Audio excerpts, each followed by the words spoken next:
Simple assaults, 50K. Disorderly conduct, 150K. Curfew violations, 50K. 150K. Conspiracy to riot, 150K. Assault accessory, 50K. 150K. My goon by my side, they say they gon' ride. I bring water to the shrine, one time for my spirit guides. And I ain't never seen nobody living who ain't cried. You gon' dream, you gon' grind, you gon' seek till you find. Grab your favorite rappers and go stand them all in line. Bet they all sound the same, bet that's all by design though. Everything you listen to and listen to's a copycat. Real shit happening every second, fuck fame, speak facts. I'm a small X, cutting down the tree, rope so tight round your throat you can't see. Look, breaking every train till they free. Same poison, same pain, same chain, gang, and them chains by design too. Look, you got 25. We're gonna get started in 1 minute, y'all. Glad to have y'all here. I'm looking real irie. I wish we was in like physical space. I could like smell you. A man was lynched today, and they ain't just a quote or a song or a poem, right or wrong. While you was driving home, a man was lynched today, and they ain't just a quote or a song or a poem, right or wrong. While you were driving home, a man was lynched today, and they ain't just a song or a poem, right or wrong. Right or wrong, get it on, right or Okay, Sean Taylor. dressed in all Sean black Meach. like the omen. Shit, I'm Okay. dressed in all white like a shaman. If y'all like this MC, y'all can check her out on the Taking Down NOLA YouTube page. Also an amazing educator and activist. Powerful words for us about 5 years ago when it went down in city council.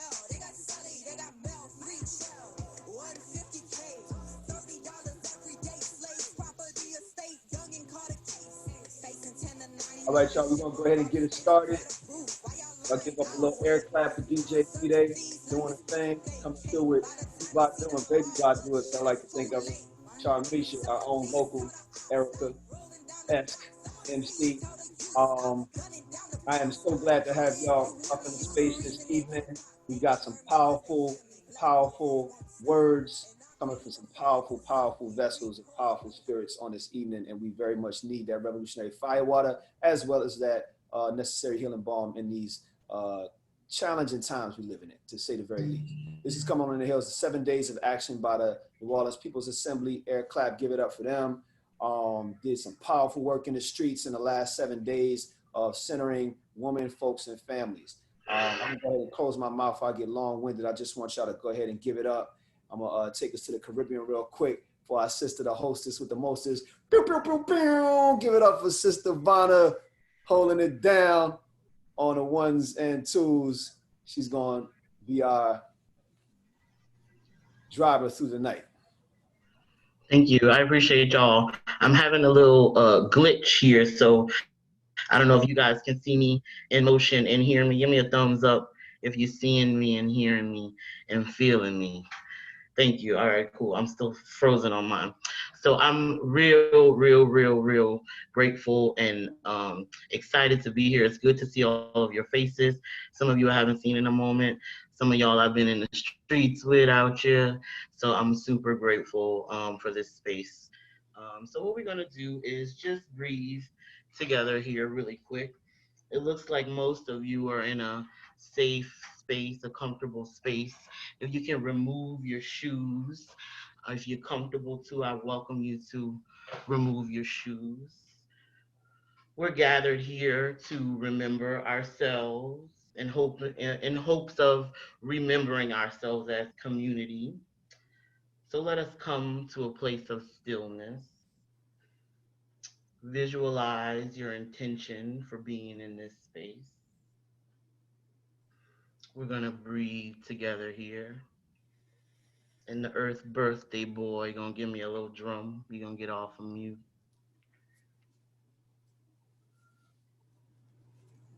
Just breathe together here. Plant your feet on the earth beneath you. Connect with her. Feel the many ways she supports you. She sustains you. Take another deep breath in.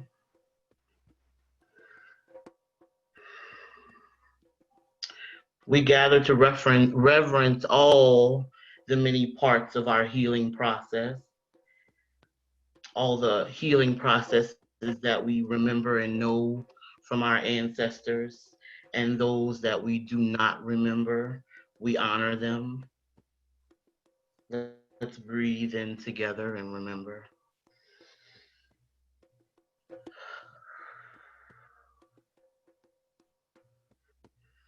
We honor those who resist oppression and fight for the collective liberation of those being oppressed. Connect with the ground beneath you. Go deep beneath the roots. Connect with the roots. Root yourself with the earth. Remember the ways she supports you. She sustains you. Bring your awareness to your breath. Let's take a deep breath in.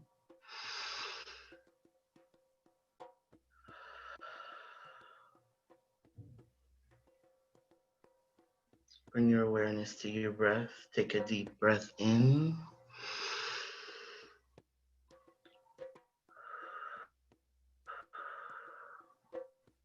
Think about your prana, your life source. Take a few moments to scan your body. Identify the areas that want to let go. Take a deep breath in.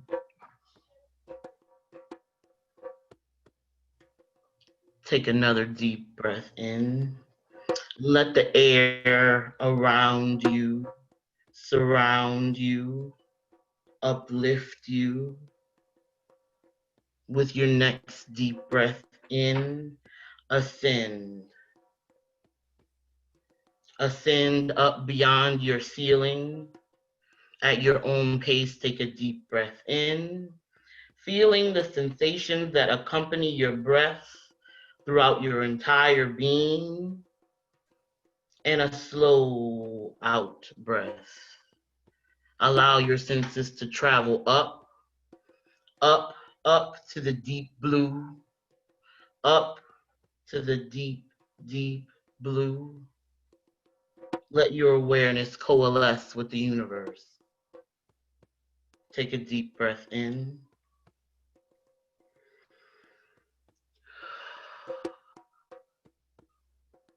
We are the same as carbon and oxygen and iron as the celestial bodies. Connect with the sensations, the sounds, feelings, and light around you, remembering your breath. Take a deep breath in.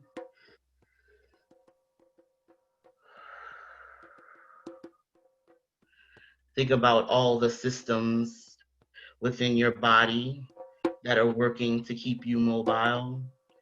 Breathe life into the organism that is you, connecting with the ground, the earth. Let's take deep breaths for our collective wholeness. Let us ground ourselves as we breathe deeply and gather to remember the parts of ourselves that are brilliant and resilient. And we're going to go into doing some libations. I was blessed this Sunday to see Mama Denise do some magical libation, so I feel honored to have her in our presence this evening. So I'm going to ask here at a point for us to call out the names of revolutionary freedom fighting ancestors. We are calling out only at this time those who have transitioned, passed beyond the veil. We are calling out those names to charge the atmosphere, to ask that this space and time not be in vain. but be a part of an ongoing, ever-growing, politically grounding, revolutionary spirit in the landscape of New Orleans. From each of our internal landscapes, we want resistance to be the silver thread lining, the seeds that we plant and cultivate.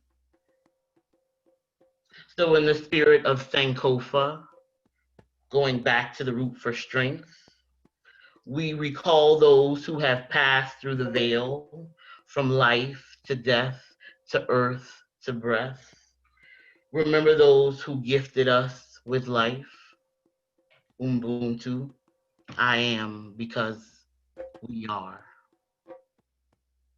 We remember the daughters of the Maroon Societies whose struggle defy gravity and define liberation.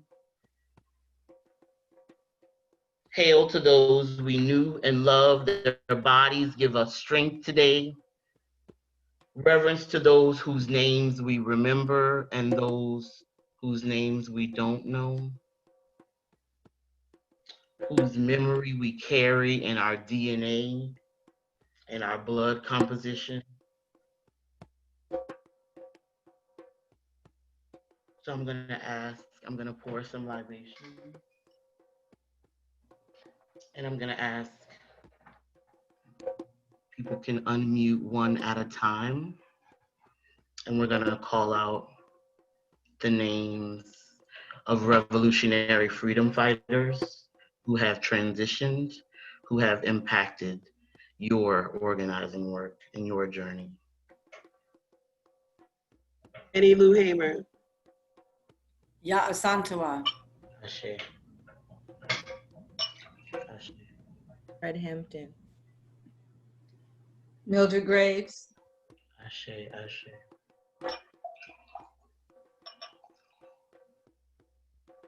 Octavia Butler. France Fanon.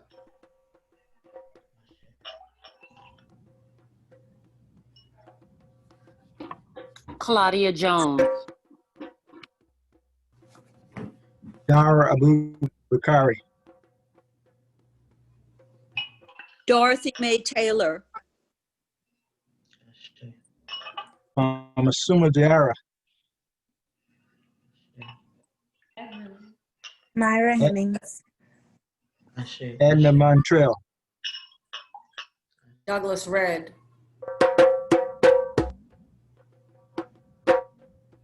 Fred Hampton. James Baldwin. Audrey Lorde. Bernadette Sr.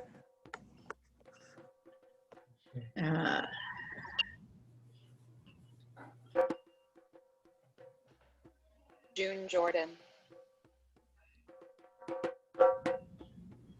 Marsha P. Johnson. Ma Now I Johnson. welcome Ashe. I heard those last two.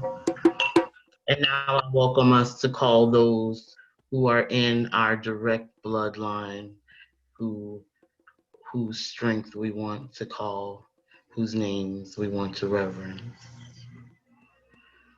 Alfred White.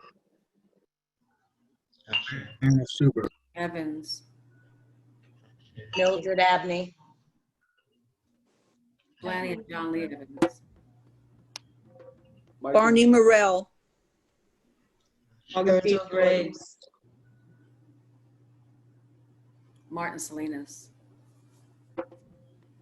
Okay. I appreciate you all. I'm having some tech difficulties here. I appreciate y'all. Ashe.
I'm going to go ahead and step in for my revolutionary sister at this time, and just welcome you all to this space.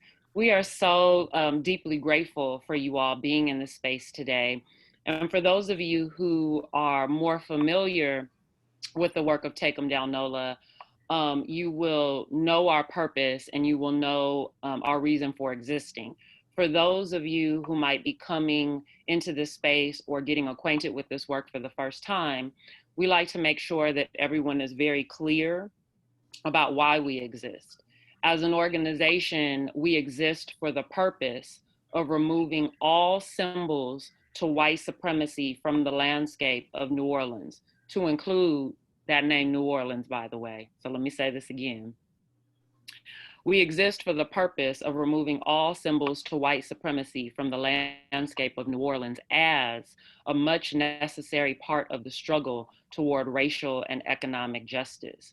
And we feel that it's very important for people to understand it's not just about symbols, but it's about what those symbols represent and how they show up in the form of systems. And so at this time, to further ground us and do a land acknowledgement, I would like to play for you some words from our other revolutionary sister, Sierra, a member of the Choctaw Nation. And so we're going to ask that you would listen very attentively to her words. We feel that you could not hear them more. You could not ever hear them enough. So I'm going to go ahead and play this for you.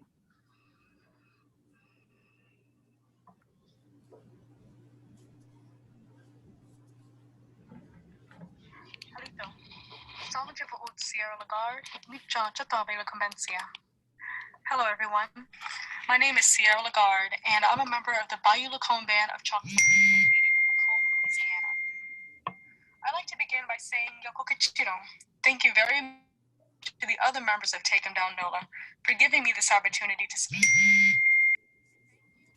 You in the crowd who are here today in solidarity in our fight to decolonize history.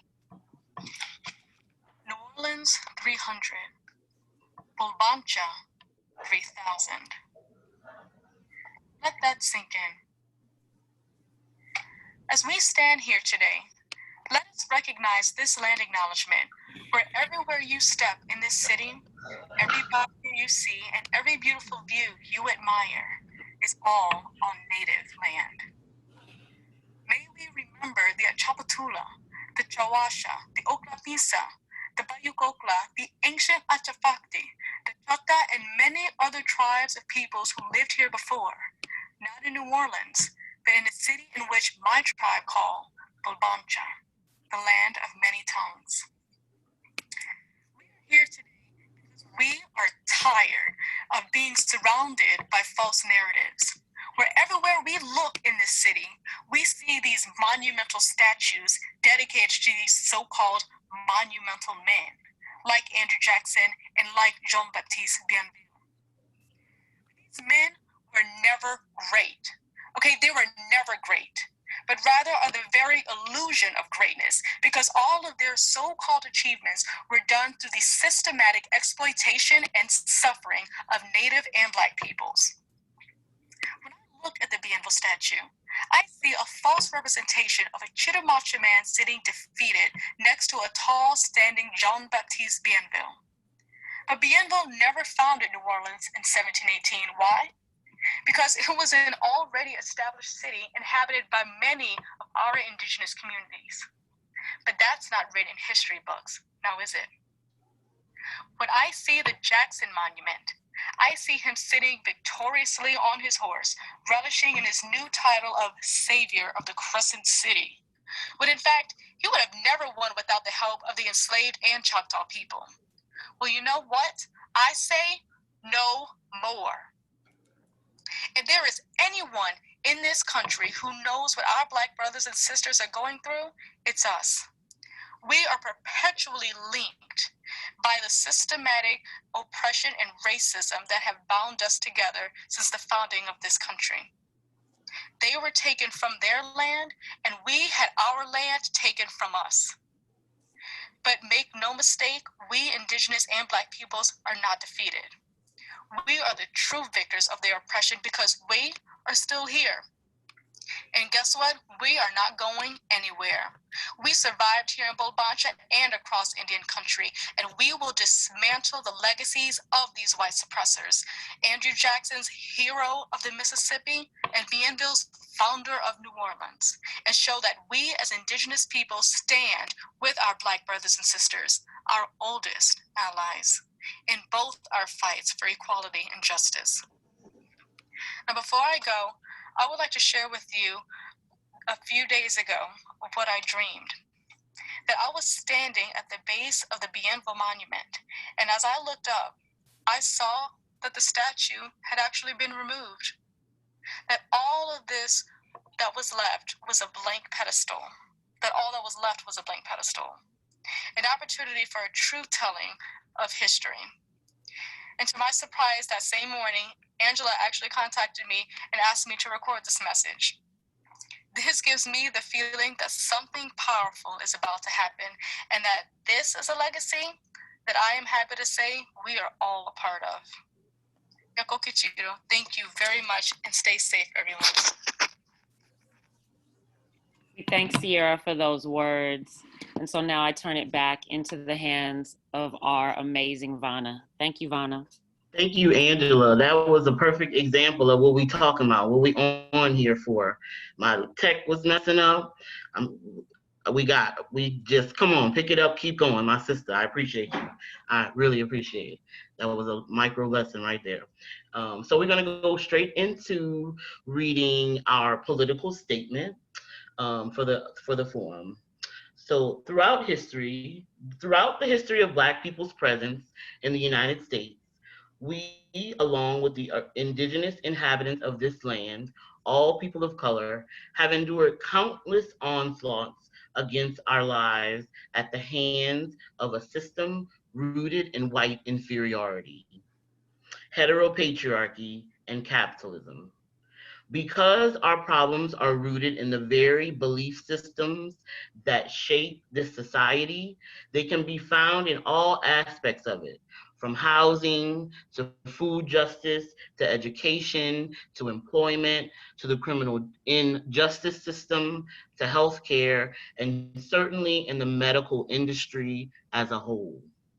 This October, at a time when Black and brown women's rights to their own body are constantly under attack by state violence, from the lack of justice for Breonna Taylor, to the forced hysterectomies to the women of color in ICE concentration camps in Georgia, Em Down NOLA chose to provide socio-historic context to the mistreatment of Black folks by the medical industry as we investigate how this has trended all throughout this country's racist history. We connect those dots to the present as we take a look at how white inferiority created the pre-existing conditions that have shaped the disparity of conditions for Black and brown folks during the age of COVID. Finally, we contrast the ills we have faced with a look at some of the ancient healing traditions that our community healers are still teaching and practicing to this day.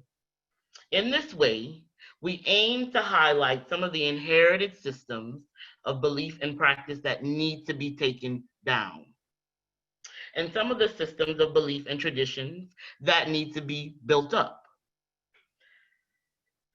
As always, we aim to diagnose the bleak circumstances of our present moment, which are but mere symptoms of the deeper, older virus of white inferiority.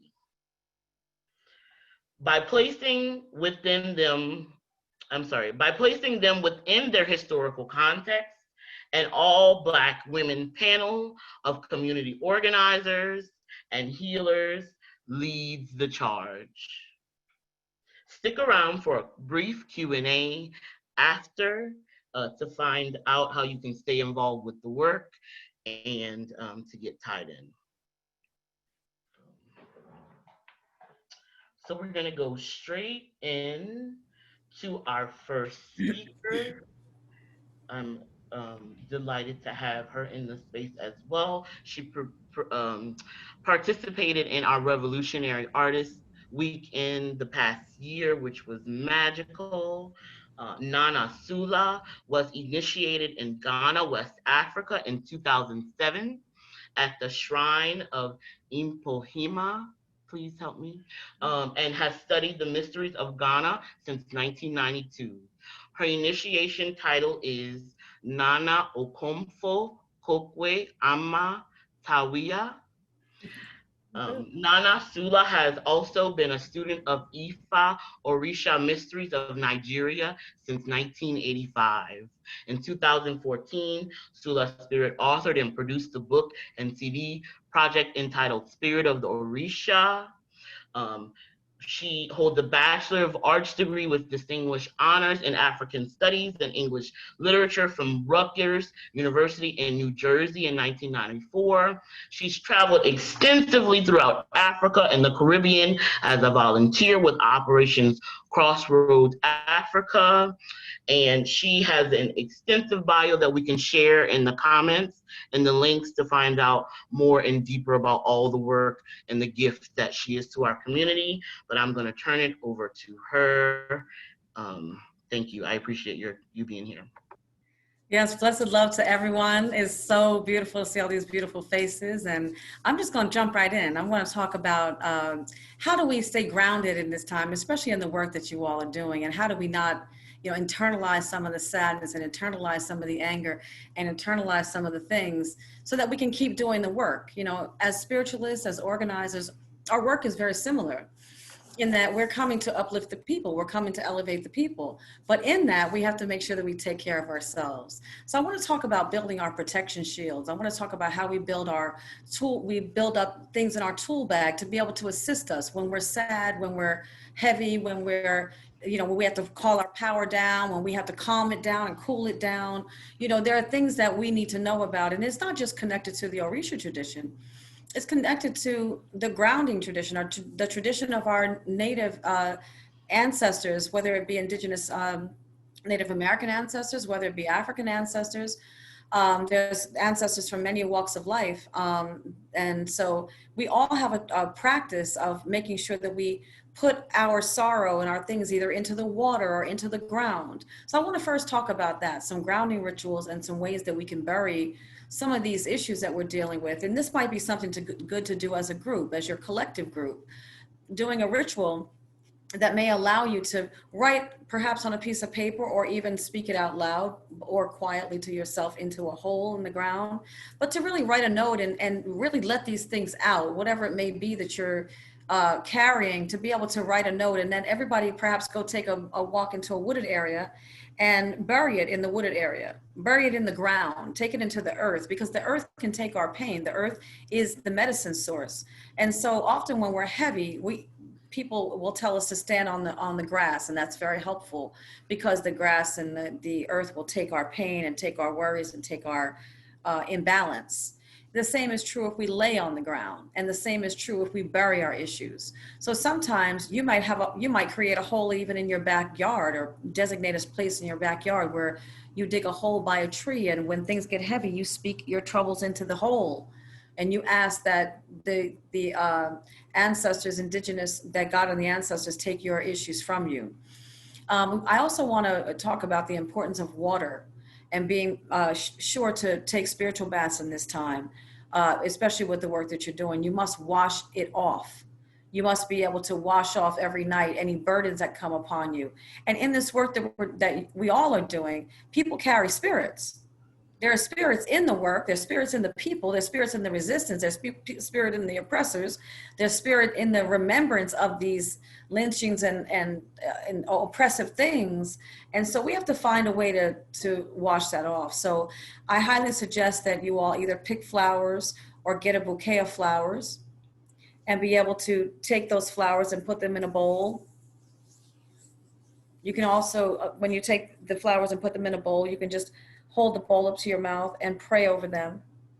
The desires of your heart, everything you desire, if it is peace that you desire, if it is wellness that you desire, if it is balance that you desire to stay in the work, if it is a removal of sadness, if it is joy that you need poured upon your head, like a baptism, whatever it is, speak it into the flowers.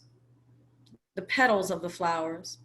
And then you can either put those into your bath water, and remember that you have power. You have ultimate power because you are a godly divine source. So our connection, our Ori connects us to the divine God source. So in that connection, you have power. So you can ask that the power come through you and into the water.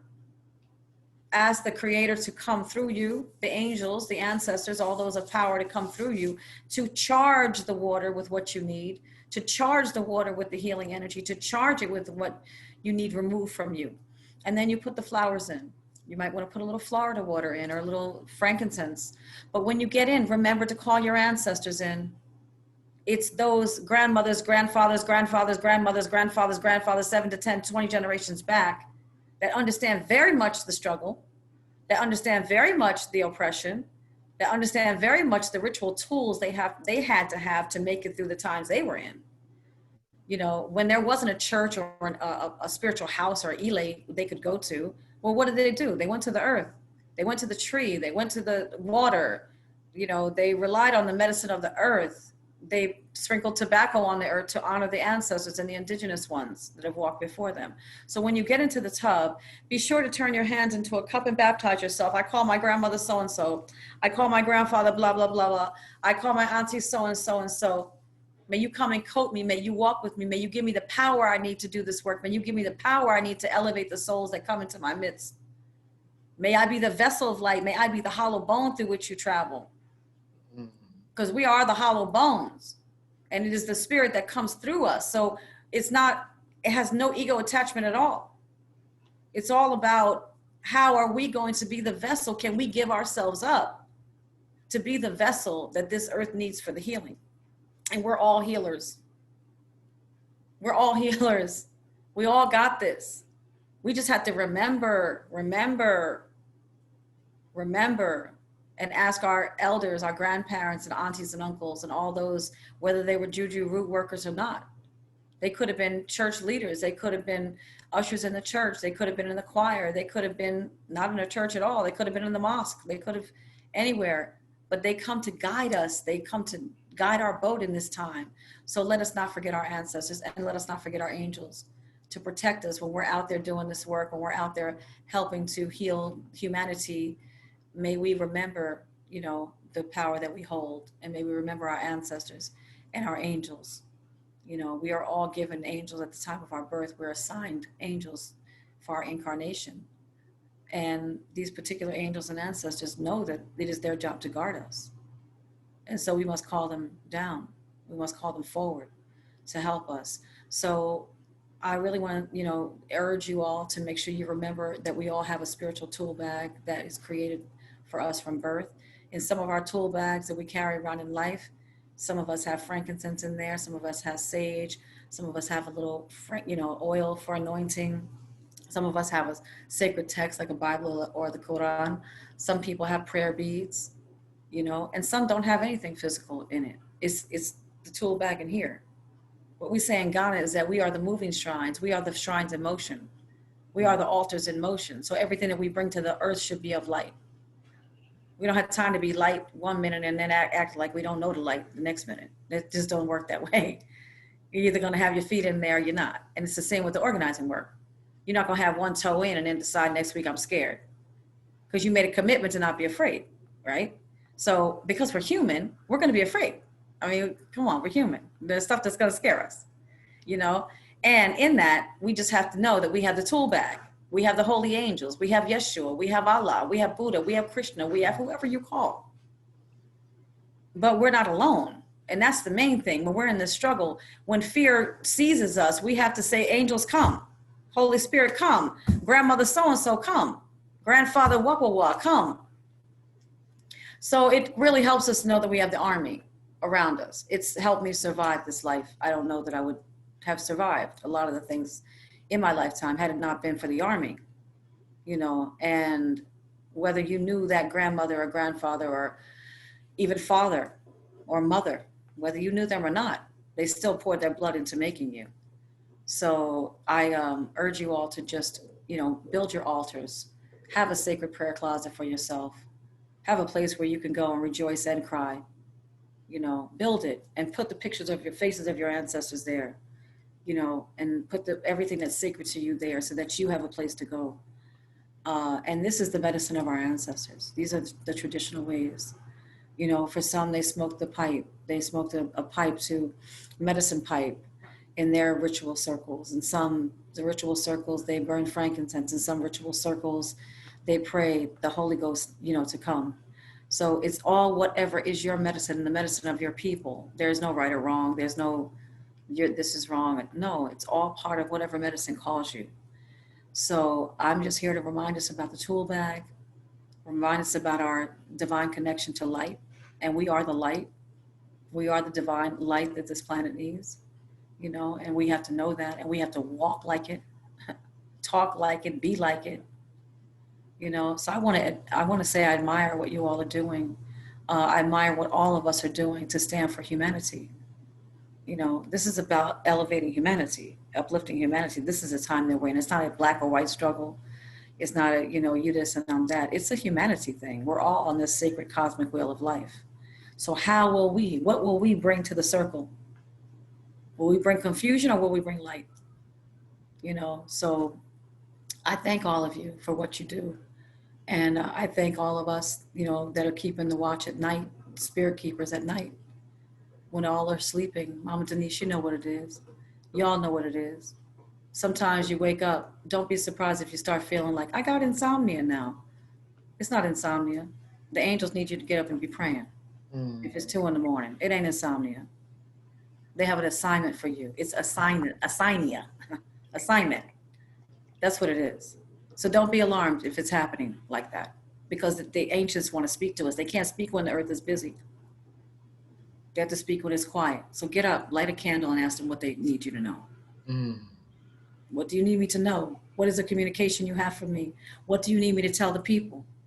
What do you need me to tell myself? You know? So I'm very grateful to be among such powerful beings, you know, and we're not different from one from the other.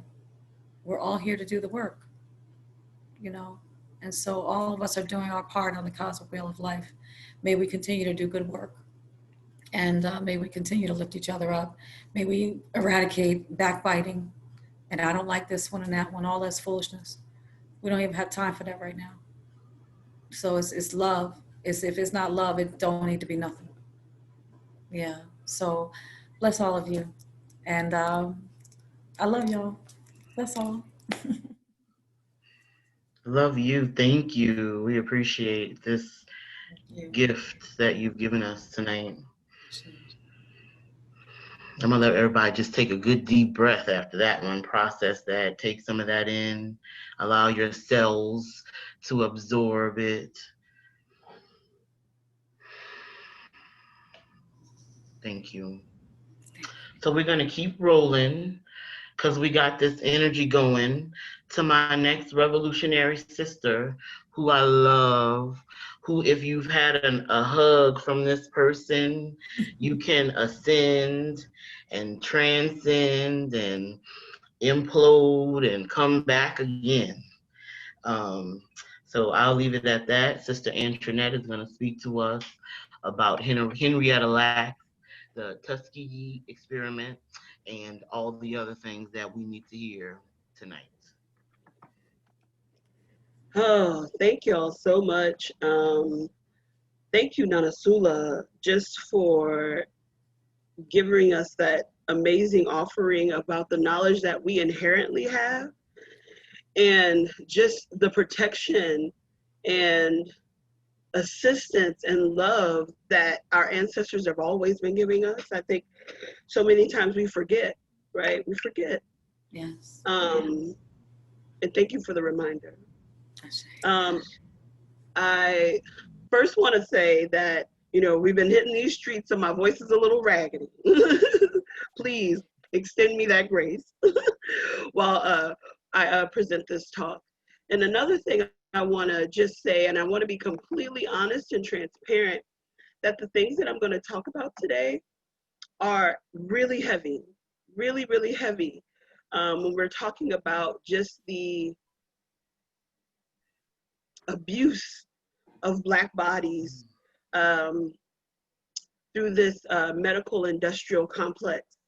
And this is a history that not a lot of us are privy to, because they're not going to teach us these things in these capitalist school systems intended to mislead and abuse our minds, bodies, and spirits. So I just want to, be very transparent on the front end for that. We're about to hear some hard things, but I think it's necessary that we hear the hard things so we don't repeat the mistakes of the past, and also that we know what we need to tear down. We need to know, right? We don't need to be blinded by revisionism. We need the whole sacred truth so we can move towards justice and liberation, okay? All right, so I'm going to begin. Since the first kidnapped Africans were brought to the Americas against their will, ripped from everything in person they knew and loved, torn from every source of comfort and heritage, to be set in the chains of chattel enslavement, we have been the very unwilling subjects of trauma, abuse, and hurt. Africans forced into chattel enslavement, labor and lives were snatched from their bodies to produce profits for the agricultural and industrial sectors of capitalism. Yet there is a sector that has used the bodies of Black people from the inception of this country to right now, and that's the medical industry. Slavery and racism has shaped American medicine in numerous and horrific ways.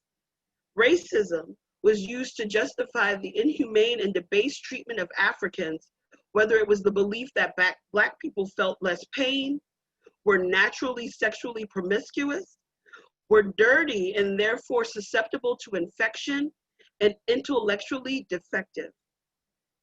The medical community said Black people suffered from diseases that made them want to run away from their enslavers, or made them lazy and shiftless therefore causing them to mishandle their owner's property. Mainstream science of the time said that Black people were of a different species, and Black characteristics were a demonstration of mass imperfections of the Black body. These scientists ignored the logical inconsistencies in their reasoning and used this flawed reasoning to inflict terror on Black people. Black people are still experiencing the repercussions of these racist ideologies in the medical field today, ranging from getting inadequate access to healthcare, implicit bias regarding our understanding of our own bodies and not being heard by physicians, as well as increased cases of injury and or death at the hands of these medical systems.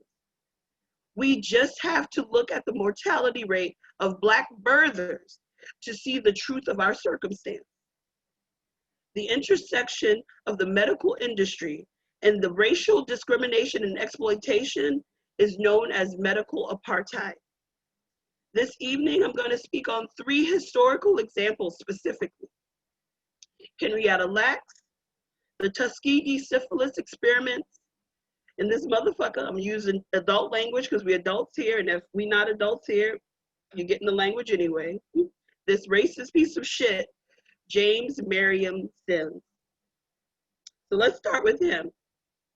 James Marion Sims, considered the father of American gynecology for his work in vesicovaginal fistulas, which are the openings between the vagina, bladder, and rectum that led to incessant incontinence, extreme pain, reoccurring infection, and odor that affected many women, Black and white, who survived difficult childbirth in the era of chattel enslavement.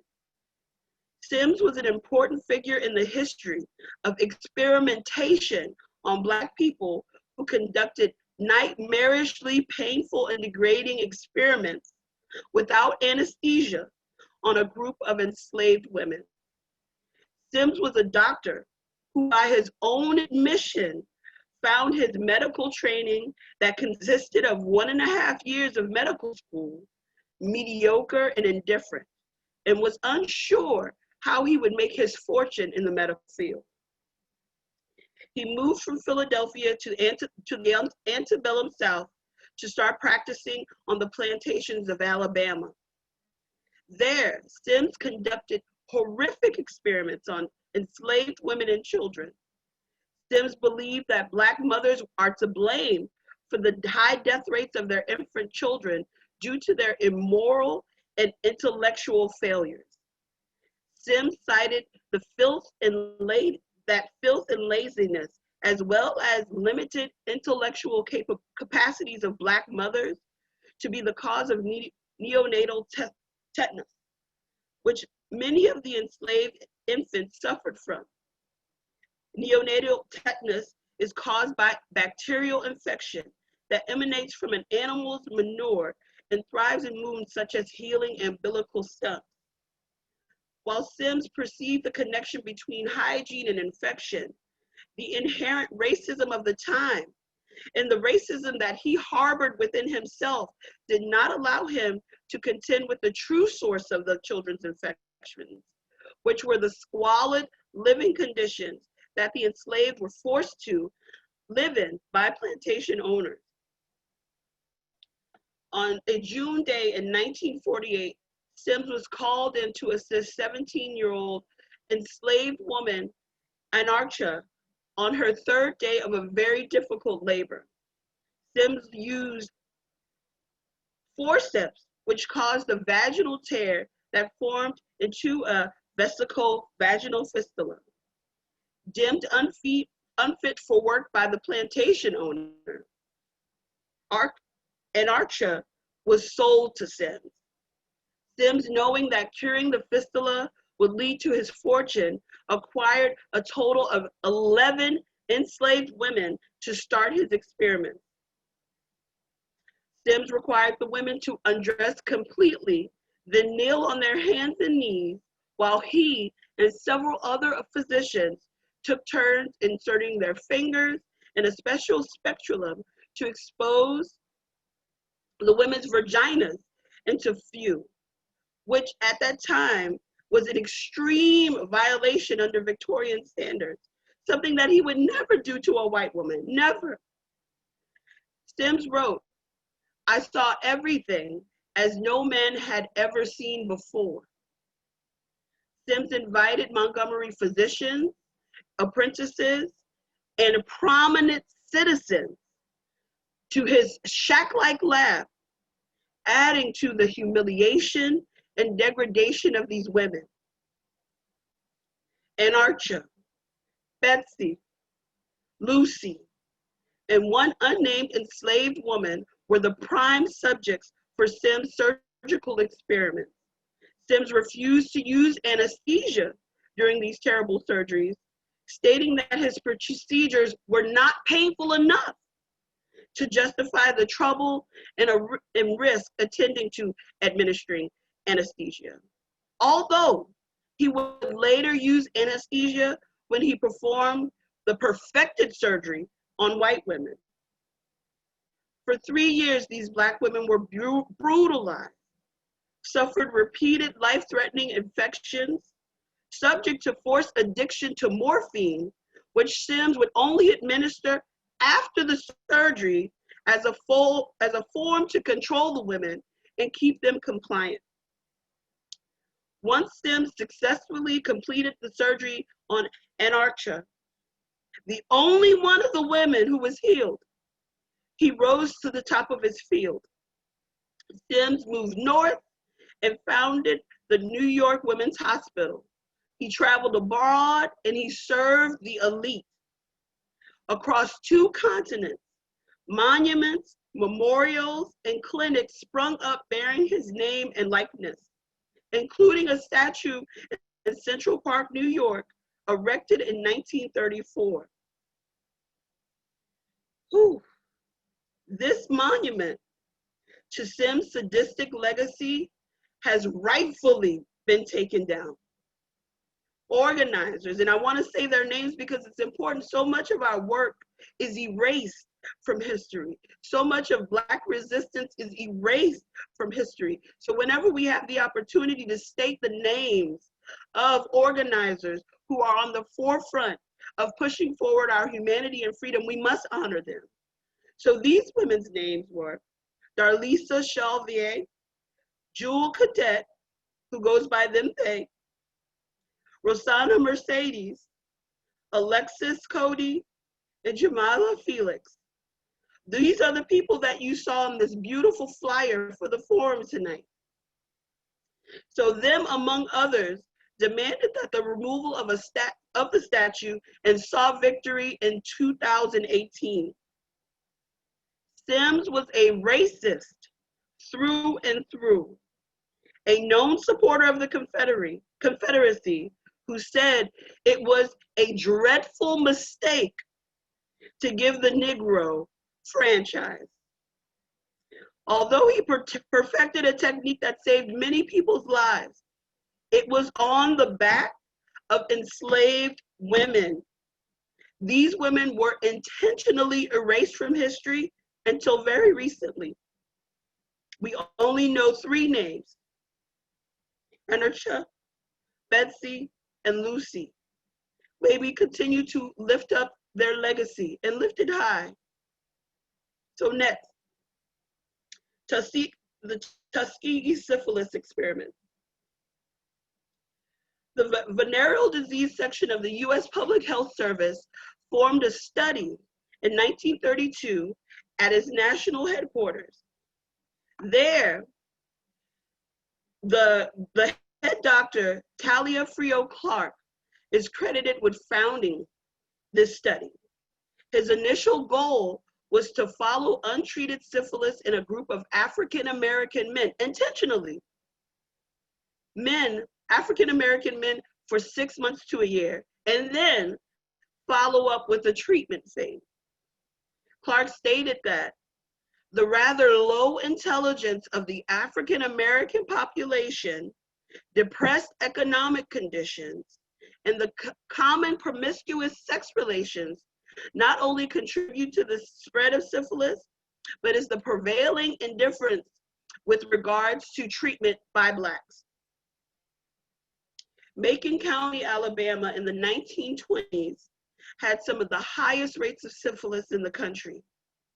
In 1932, the U.S. Public Health Department, in collaboration with Tuskegee University, and I'm going to pause right here because I need y'all to realize the intentional connection of the exploitation of Black bodies by not only these medical institutions, but also these academic institutions.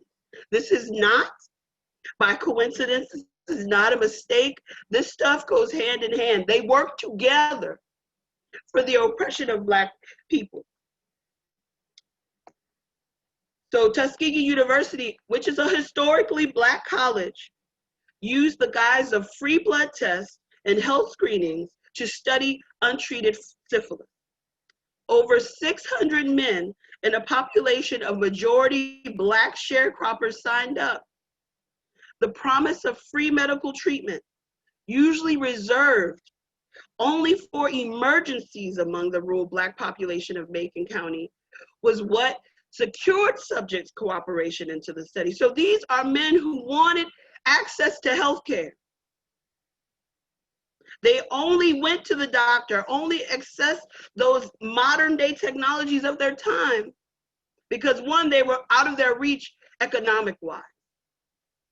2, you know, if we're leaning into our ancestral knowledge, you know, we already know that Black people have a historical legacy. Even at this time, these men knew that there was a historical legacy of abuse in the medical field, but their need was so great that they were like, we're going to get this free medical care, let's sign up. Oh, 339 of the men had latent syphilis and 201 men were not infected. As an incentive to participate, the men were told that they would receive free medical care, but actually received placebos as well as ineffective diagnostic procedures such as dangerous and painful spinal taps as treatment. The men were told that the study would last for 6 months. Even after the treatment funding was lost, the study continued without notifying the men that they would never be treated. For over 40 years, the men were intentionally not given penicillin treatment. That was the common treatment for syphilis since 1947. Data was collected and the men were never told the whole truth. Even if the men moved from Macon County, they were tracked and denied life-saving treatment. Study clinicians could have chosen to treat all of the syphilitic subjects and close the study after the funds ran out.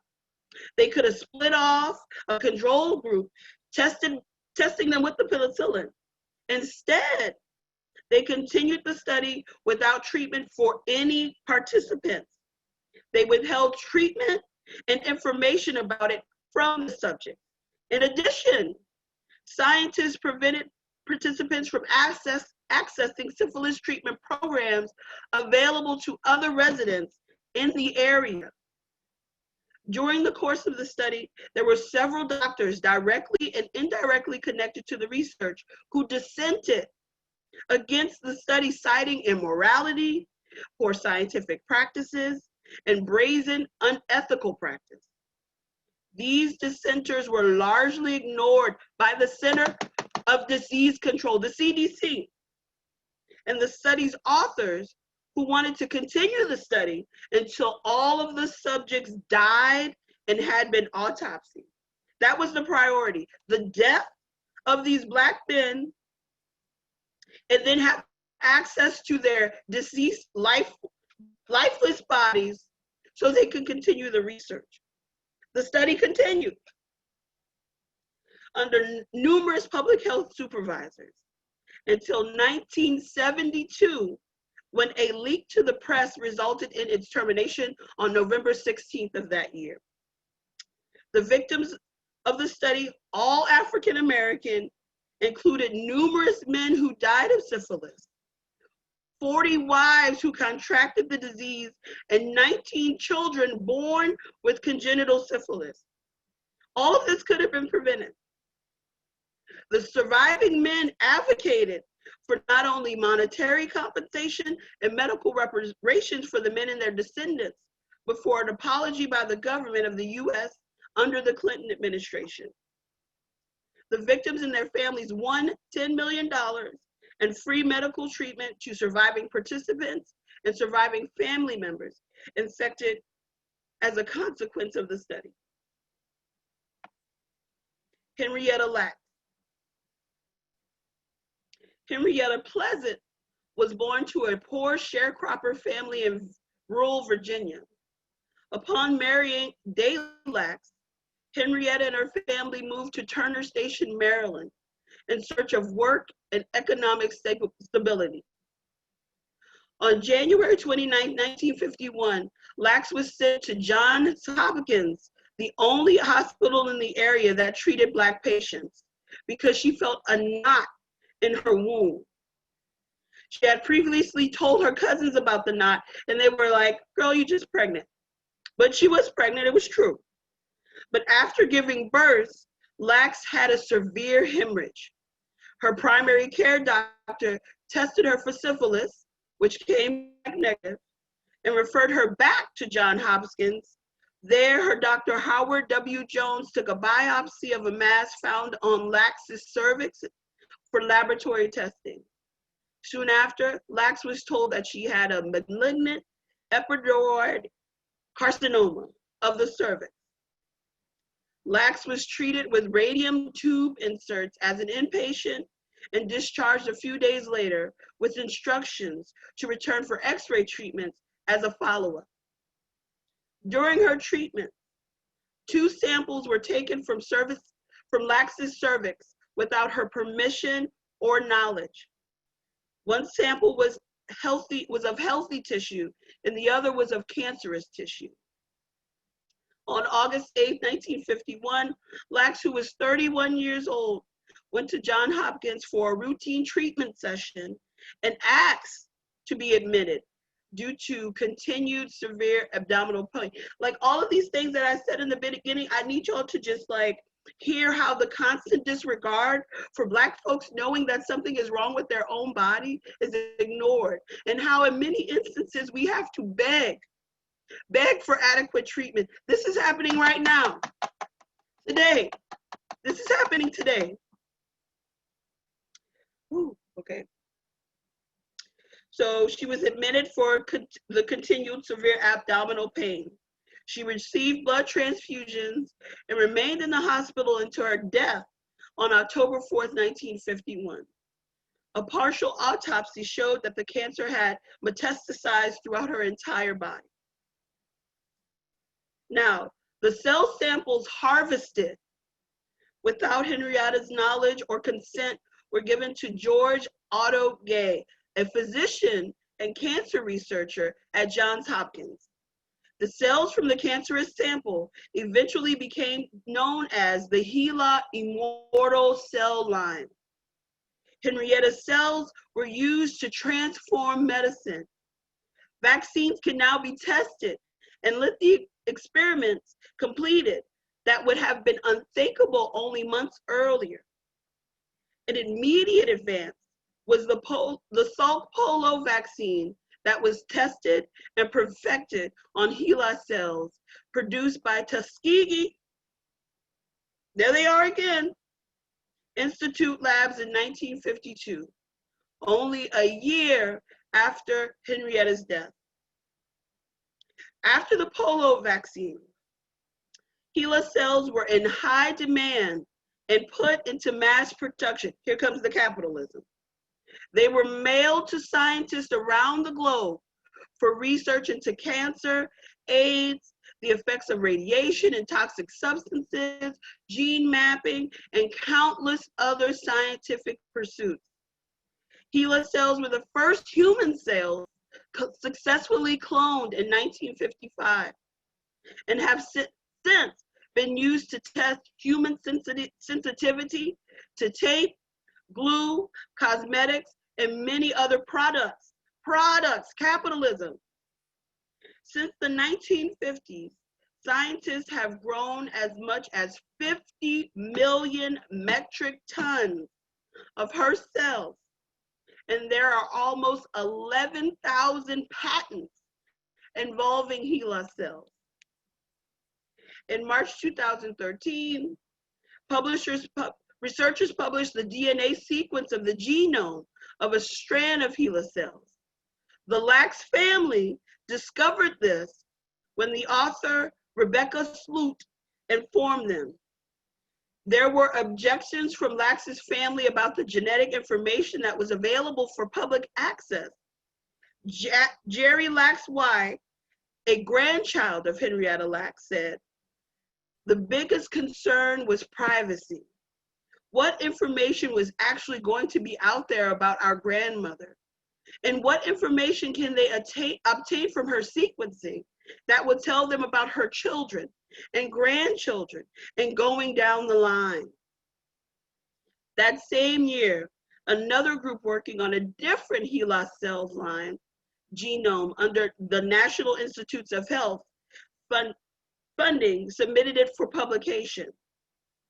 In August 2013, an agreement was announced between the family and the NIH that gave the family some control and access to the cell's DNA sequence found in the two studies, along with a promise of acknowledgement in scientific papers.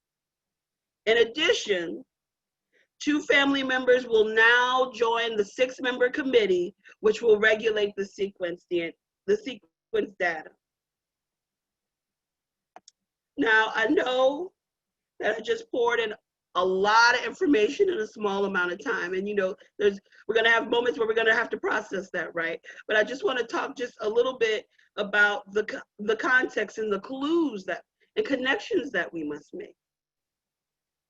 I want us to look at the pattern of how white supremacist medical systems demonize the Black body, all while profiting off of the Black body. Stems during chattel enslavement. In the 1930s, the Tuskegee syphilis experiment. And now, modern day time, Henrietta Lacks' cells are still being used. This extraction seems to be as American as apple pie. For all of the wonders that our ancestors were forced to give American medical science, we are not benefiting. Henrietta's family is still poor in Maryland, suffering from a laundry list of medical issues, and all the academics were willing to give them is Henrietta's name on a building and a yearly weekend of talks at the universities that violated her consent and greatly benefited from that violation. The medical industry, from pharmaceutical companies, research hospitals and schools, and individual doctors have made billions of dollars off of her body. The men of the Tuskegee experiment and their families have won compensation and an apology, but sorry does not bring back the lives lost. The legacies ended, and the beloved family members made ancestors too soon. Anarcha, Betsy, Lucy, and all of the unnamed enslaved women who went through unspeakable horrors so that a mediocre white man can toast with the rich and further entrench himself and his legacy into white supremacy.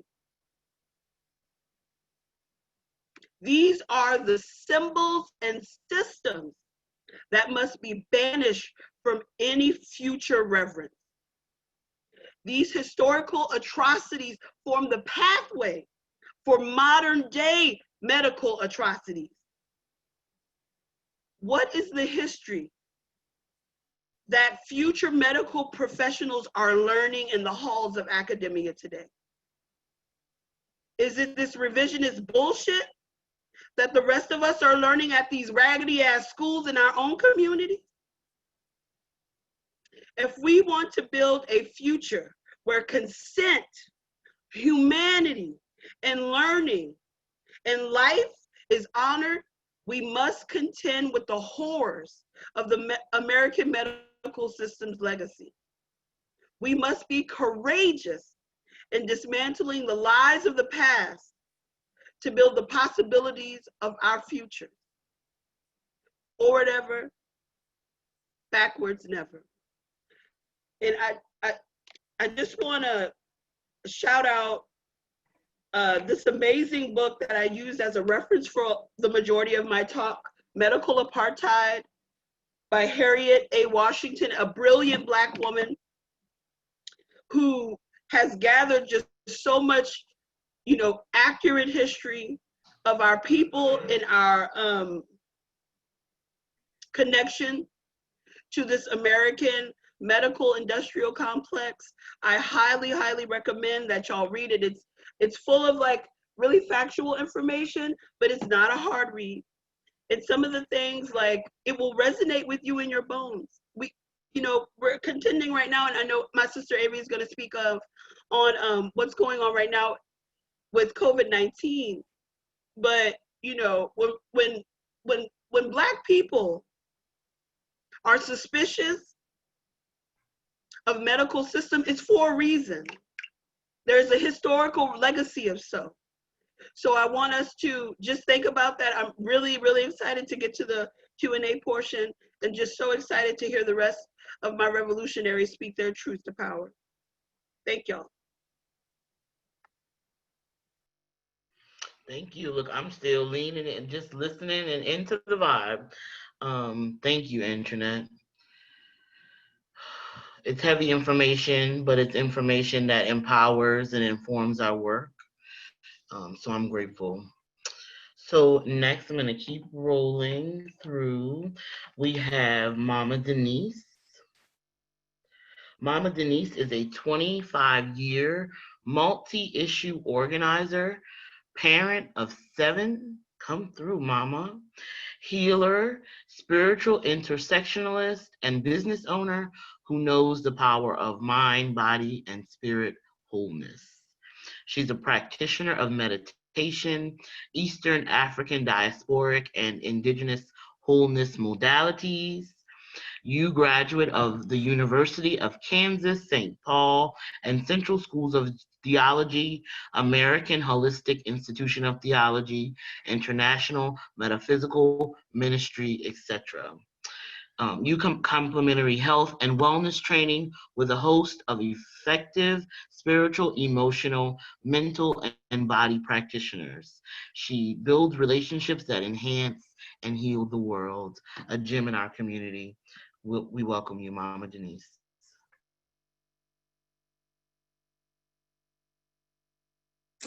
Madasi, I'm going to invite you to do something, and Quest invite you to share screen. You all clap your hands twice, pat your chest, and rub your hands and slap them inside of your thigh, like clap, clap, tap, tap, clap, clap, tap, tap, clap, clap. All right, drink some water.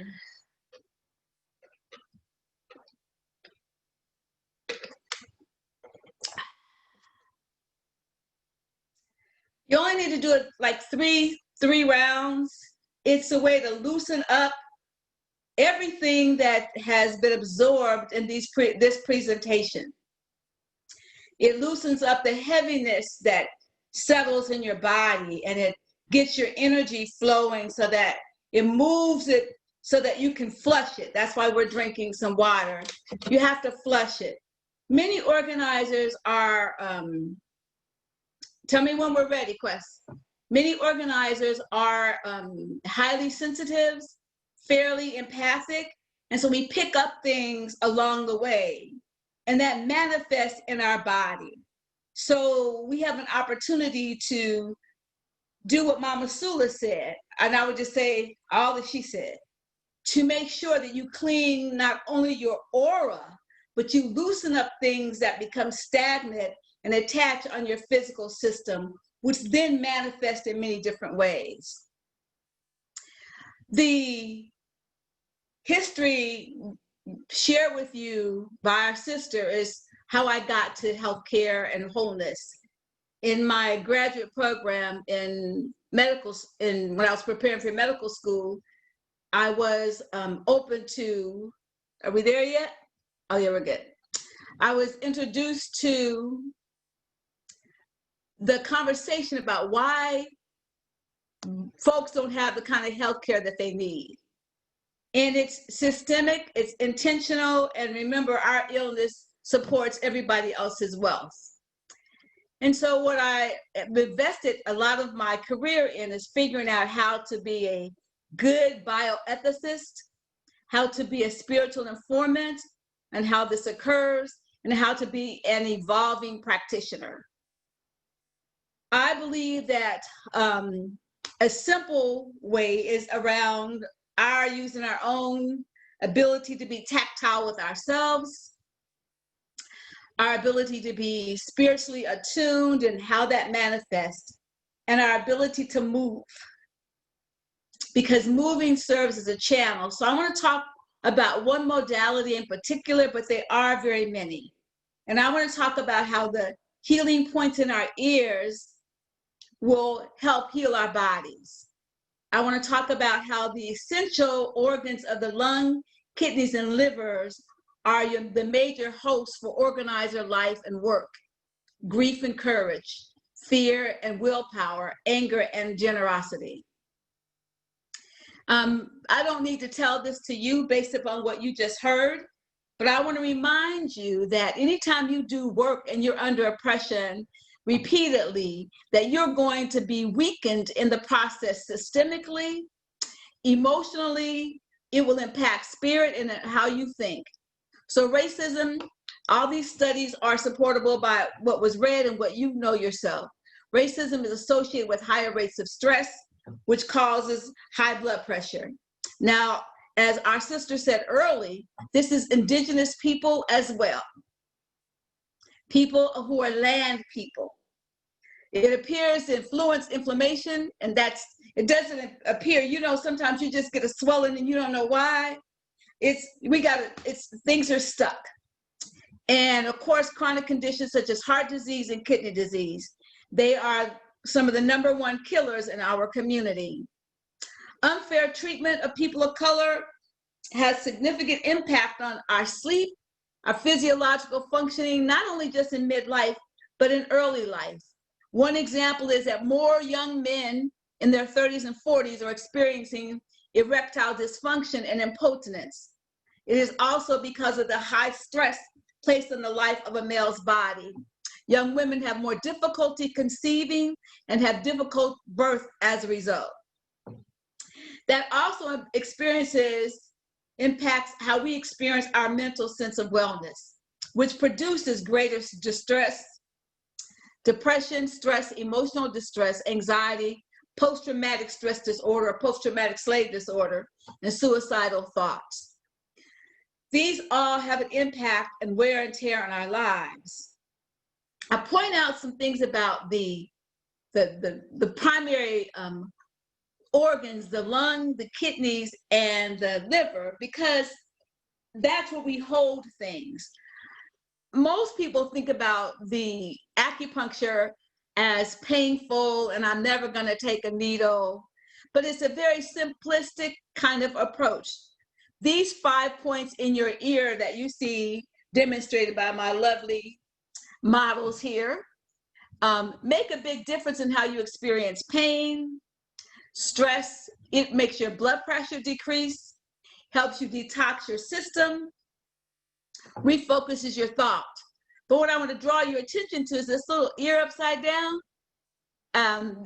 Your ear has everything you need to focus on in your body in your ear points. It's called auricular acupuncture. So a good acupuncturist can do most of the work for your body in your ear.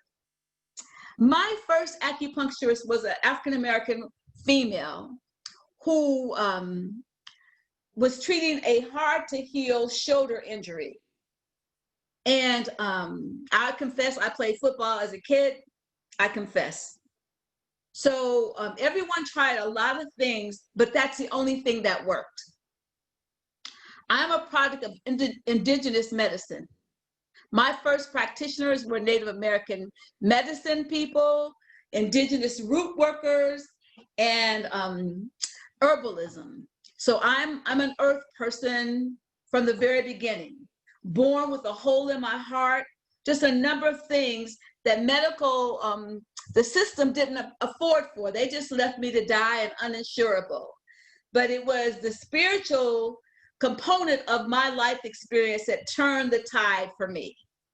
So this piece Mama Sula is telling you about very intensely and seemingly not in enough time is about remembering to practice because they all work together. So the 5 points that you saw in people's ears, the Shin Min, helps to alleviate apprehension, fear, and anxiety. And actually, you can put your hand in that little hollow dent in your ear and just squeeze it a little bit, thumb on the back of your ear. Roll it around, see if you can begin to feel a sense of some difference that will help you reduce your anxiety.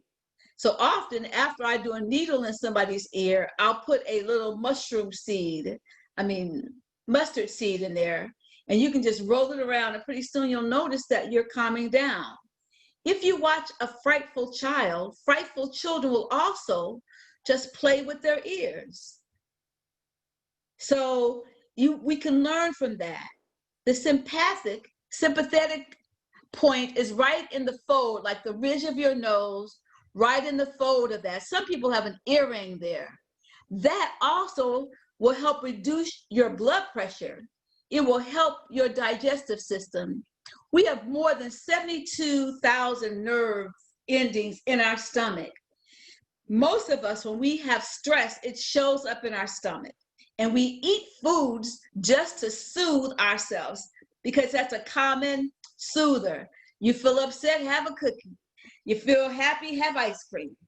It's right there in that tummy. That's why soul food is so important. It's like, feed my soul through my belly. But we want to make sure that that also helps your respiratory system. Most of us are shallow breathers. So test.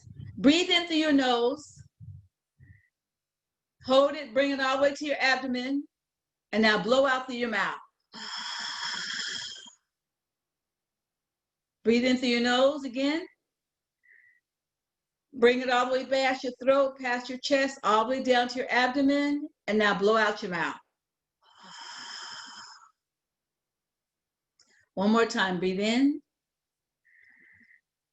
Bring it all the way down. Hold it, hold it, hold it, hold it like a balloon. Hold it, fill the balloon up, and slowly let it go out of your mouth.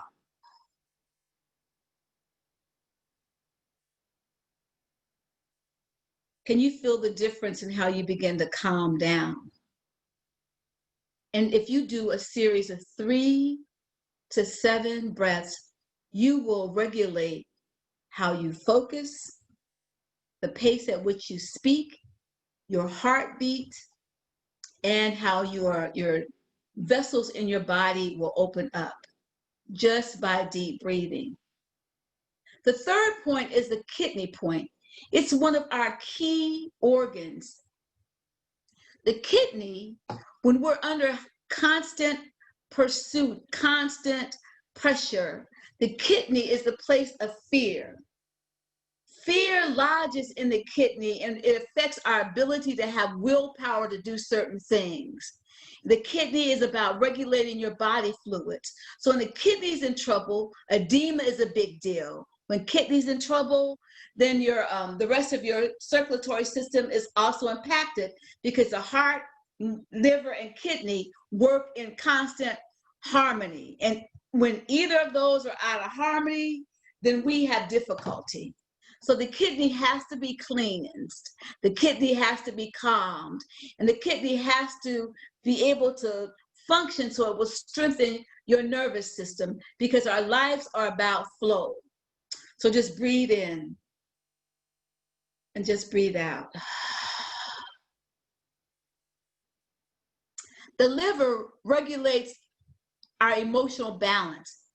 Anger, according to Chinese traditional medicine and African medicine, lodges in your liver.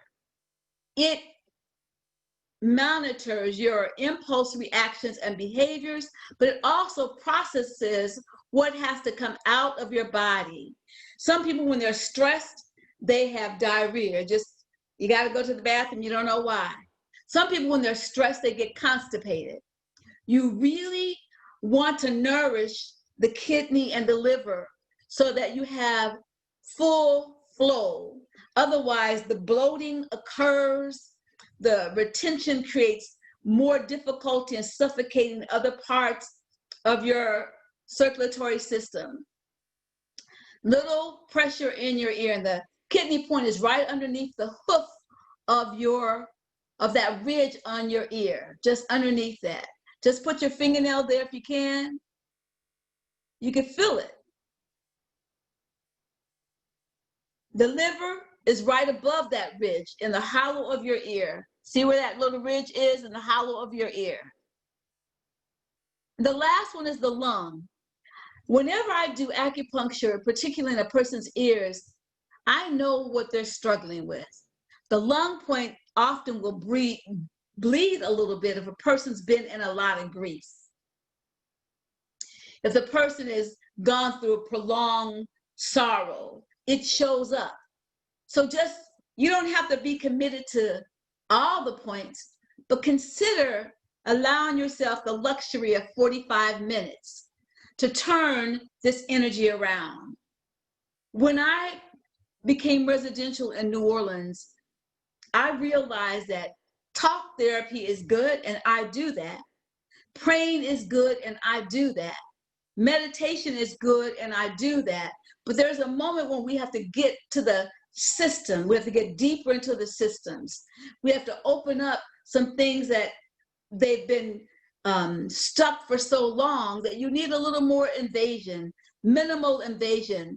And you find that it makes a big difference in how your body flows. I'm not a drinker, but they say wine is smooth. I would say this is smoother than wine. They say gin will get you right. I'm saying that the calm of this will not only get you right, it will cleanse you out. So if you begin to think about that just a little bit, what you're doing is cleaning out your system. So that's why we flush water. That's why we tap to move this around. And we're going to tap in just a few minutes on a couple of other spots. And lastly, I want to share with you on the slideshow is, you know, why I found this is significant. Tupac Shakur's dad was an acupuncturist. And that fellow was a revolutionary. His son was revolutionary. Even in that, the way people tried to sequester him in incarceration, he was the prophet. One of my friends wrote a book called The Thugged Out Christ, according to Tupac Shakur. Just the revolution does not ever need to be televised, but the speaker and the deliverer of the message must be whole. And so we wonder where people get this keen thought from. It is from the intentionality of nourishing the body, the mind, and the spirit. Auricular acupuncture helps all these things. I don't take pain relievers.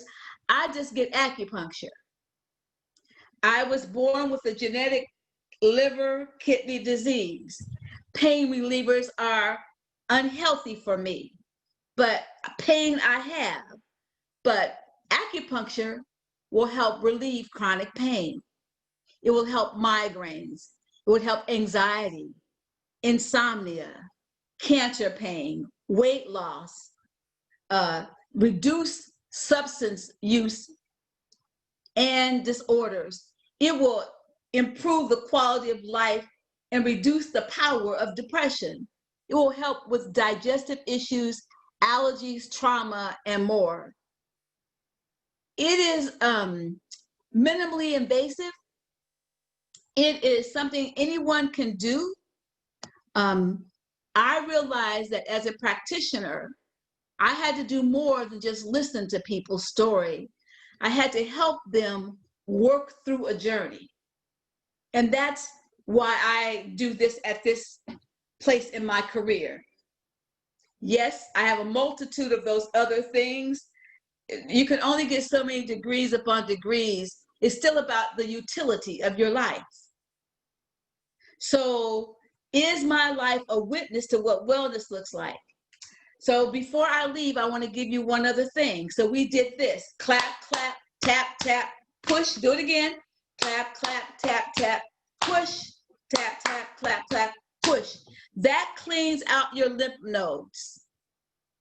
So when you find yourself picking up extra weight, energy, the weight of what you're doing, let it go.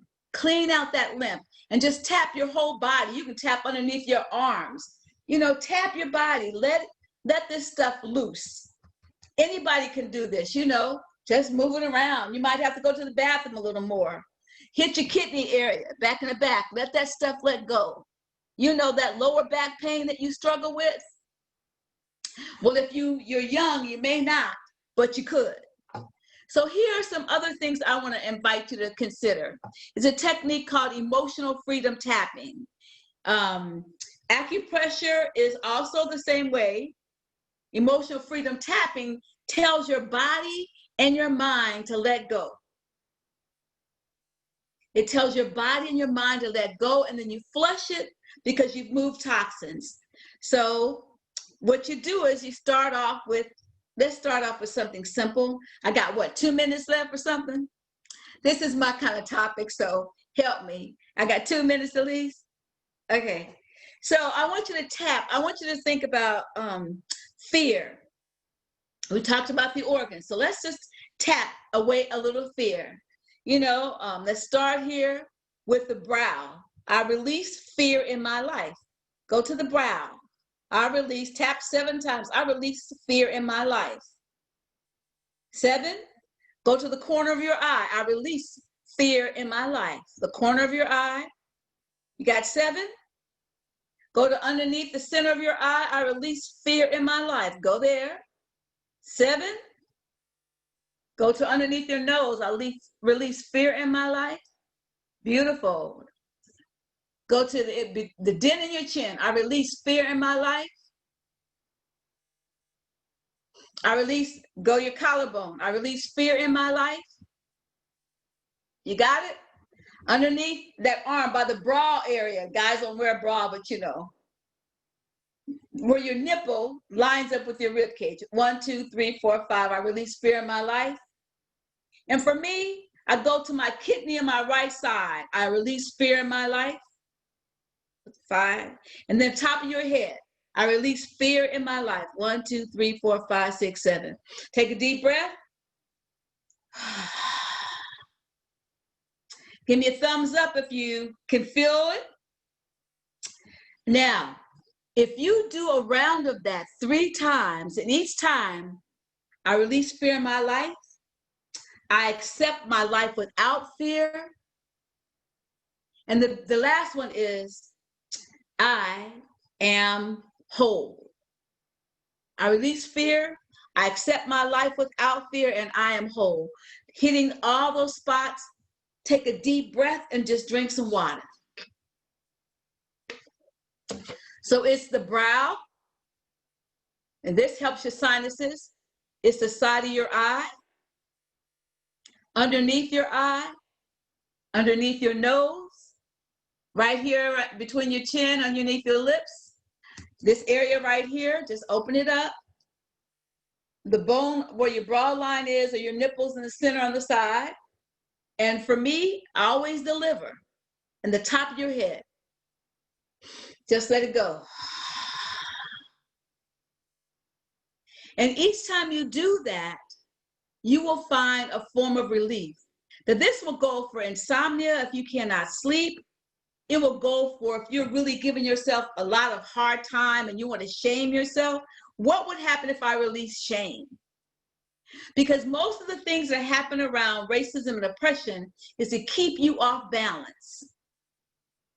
And when you're off balance, then you start falling right into the plans of somebody else.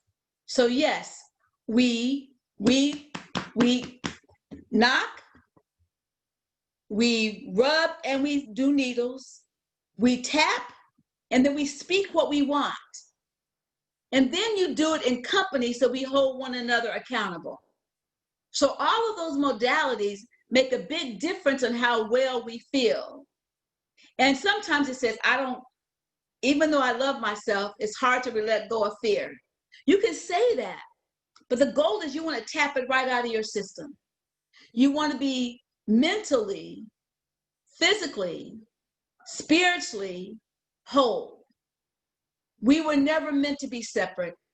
The intent of racism and enslavement is to separate our spirit from our body.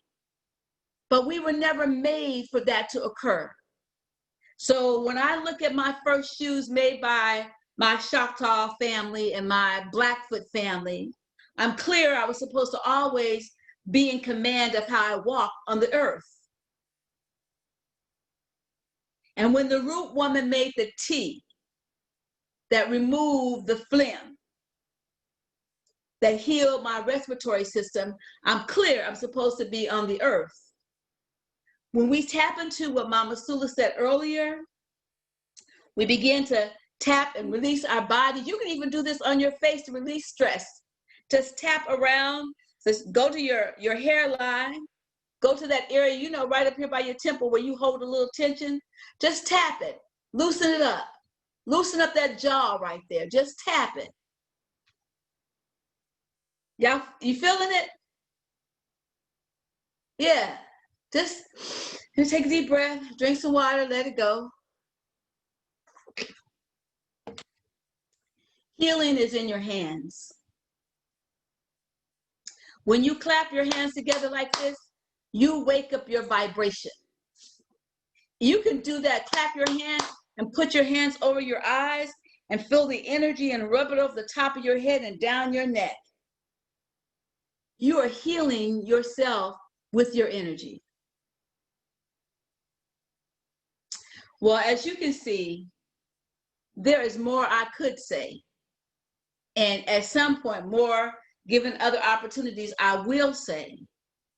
But we are the ones who can do the change work inside and outside, and not allow what's happening outside to destroy the beautiful us inside. Ashe? Badasi.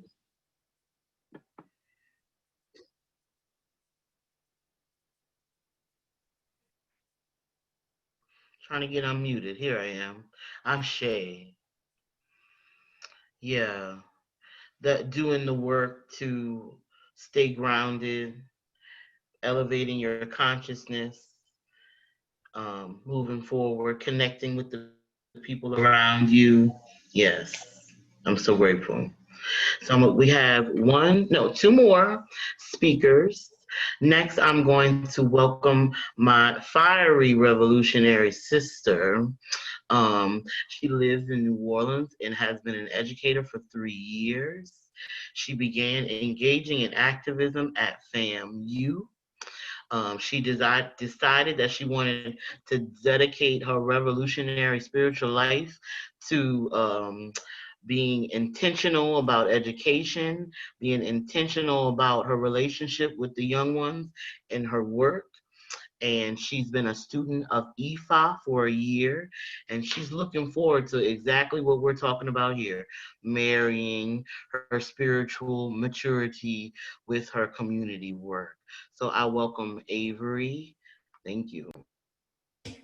Oh, Frank, you make me sound so good. You make me sound so good. I really just have to start in a place of gratitude. Like, we have said and felt and heard and been given a lot tonight. And like, I'm so thankful. I mean, y'all done had me cracking up. Y'all done had me shed a tear. Y'all done made me turn my camera off for a second because I got emotional. I'm beating on my chest and feeling good about it. Like, we always bring a lot with us when we come into this space. And I love that. I love the intersections and how we truly just let ourselves shine in every capacity when we come together.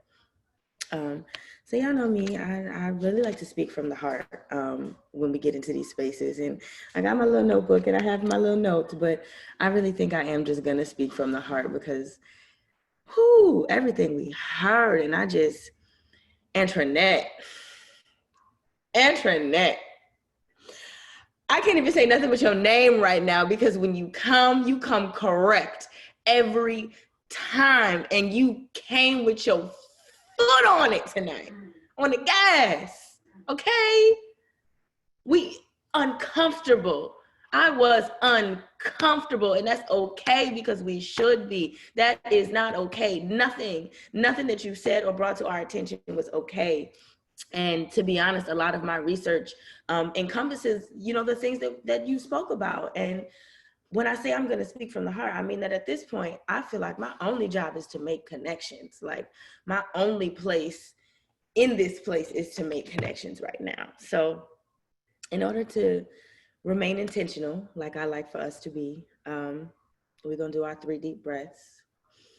We're going to take our moment together.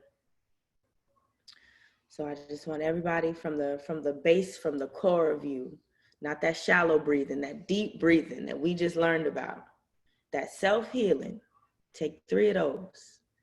And on that last exhale, whatever sound you need to make to ground yourself in this space, to exhale whatever heaviness came with the facts that we have heard this evening. Let it out, let it go, let's connect.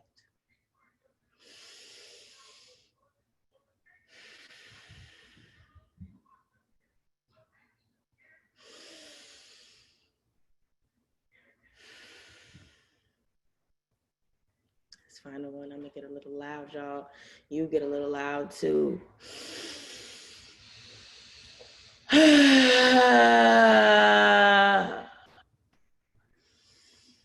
That's as far as my voice will let me go, because we've been screaming. I consider this our 8th day of action, with our action today being education, being rooted in knowing that we have to continue to know what came before us and where we are now to go any further. That concept of Sankofa, of knowing that you got to go back for what came before you to know what can come after you. So in knowing that, and in hearing all of the things that we talked about tonight, I mean, medical apartheid in itself is so heavy. And I had so many starting points for myself when I thought about where this research would go, not only in the history of our ancestor Henrietta, not in the disgusting display of power over those who just wanted to be healthy and whole, that Tuskegee University and its accomplices, because we're going to talk about this like it's the crime that it is, their accomplices showed when disregarding Black bodies for the sake of capitalism, because that's what it came back down to. If in any of these stories, as I know them and as I know the information, nobody was seeking to help people. Nobody was seeking to help these men or these women or these members of the Black nation who just wanted to live and who didn't want to be in pain. Henrietta, who wanted to be alive for her many children, and her husband, who died far younger than she truly needed to. They just wanted care. And these doctors, these people wanted notoriety. They wanted profit. And so when I say that my job is to make connections, all I'm doing is being our highlighter tonight. All I'm saying is look at this underlying thing in the text, because nothing I'm saying you can't go and look at for yourself. Nothing I'm saying I don't have references to back me up. These are all underlying things that we know to be true. And one of the main things that I had written for myself in these notes is that this shit not even a secret agenda. Nothing about this is covert. Nothing about this is hidden. Nothing about this is apologetic. And there are no signs of it being voluntarily stopped for the unethical mess that it is. And we know why. It's not designed that way. The connections are meant to stay there. That connection between research and capitalism, that connection between building your career off of pieces of stolen body, that you scraping somebody's cells, somebody's foundation, somebody's genetic code that you stole. You are injecting people with things that they don't know, they have no idea, under false pretenses. You are making playgrounds and petri dishes of whole ass bodies for profit, for notoriety, for property, because you're gonna go and open up that private practice. You're gonna go and open up that office. You're gonna put your name on all that medical research. You're gonna put them patents out on them HeLa cells. You're gonna make sure that you get yours for your groundbreaking research. But you're negating the fact that there are whole legacies, whole bodies, whole generations of people attached to your career. It's not a secret, and it's not stopping, because we can still see it now. And I thank all of our people who go into these holistic practices. I thank you, Mama Denise, for coming and sharing everything you said tonight. As a person who, you know, is that empath that you talk about, has all the anxieties, you know, has all the seasonal and regular and Tuesday depressions. I keep everything up my sleeve. I don't choose to take that medication. I don't even like telling them people my business for real. But I keep them essential oils on me. And I keep it in the bag, because I know that at the very base level, what we have is what we need, because our ancestors knew it. And being in E5, I thank my people, my community in that so much, because I have learned so much about what is just around us, about what I already have, about being present with myself, about that meditation, about just maneuvering my hands, my energy different, the power of my tongue being different. And I can see the changes. And I know it to be true. And so when I think about what's happening today, and all of us flocking to these doula practices, and all of us flocking to be in community with each other as new lives are being brought into the world, and I'm speaking on birth doulas and death doulas, we taking care of each other in all of these practices. And so I appreciate that, because it means that we're building better fortification for what we know is not built for us. That same fear that I get out and talk about when we in the streets, about waking up in the morning and being afraid of simple things that those of the rich ruling class take wholly for granted. And I'm gonna get to that. Oh, I'm gonna get to that. I think about how I don't even want to go to the doctor. And I'm blessed enough to have insurance through my job. There was a long period of time that I didn't have insurance because I was working a series of part-time jobs. And I learned a lot in that period for myself about holistic medicine, about what I can go snag from the Whole Foods or from the farmer's market or from the community healer to make myself feel better, because I don't trust those offices that I'm going to.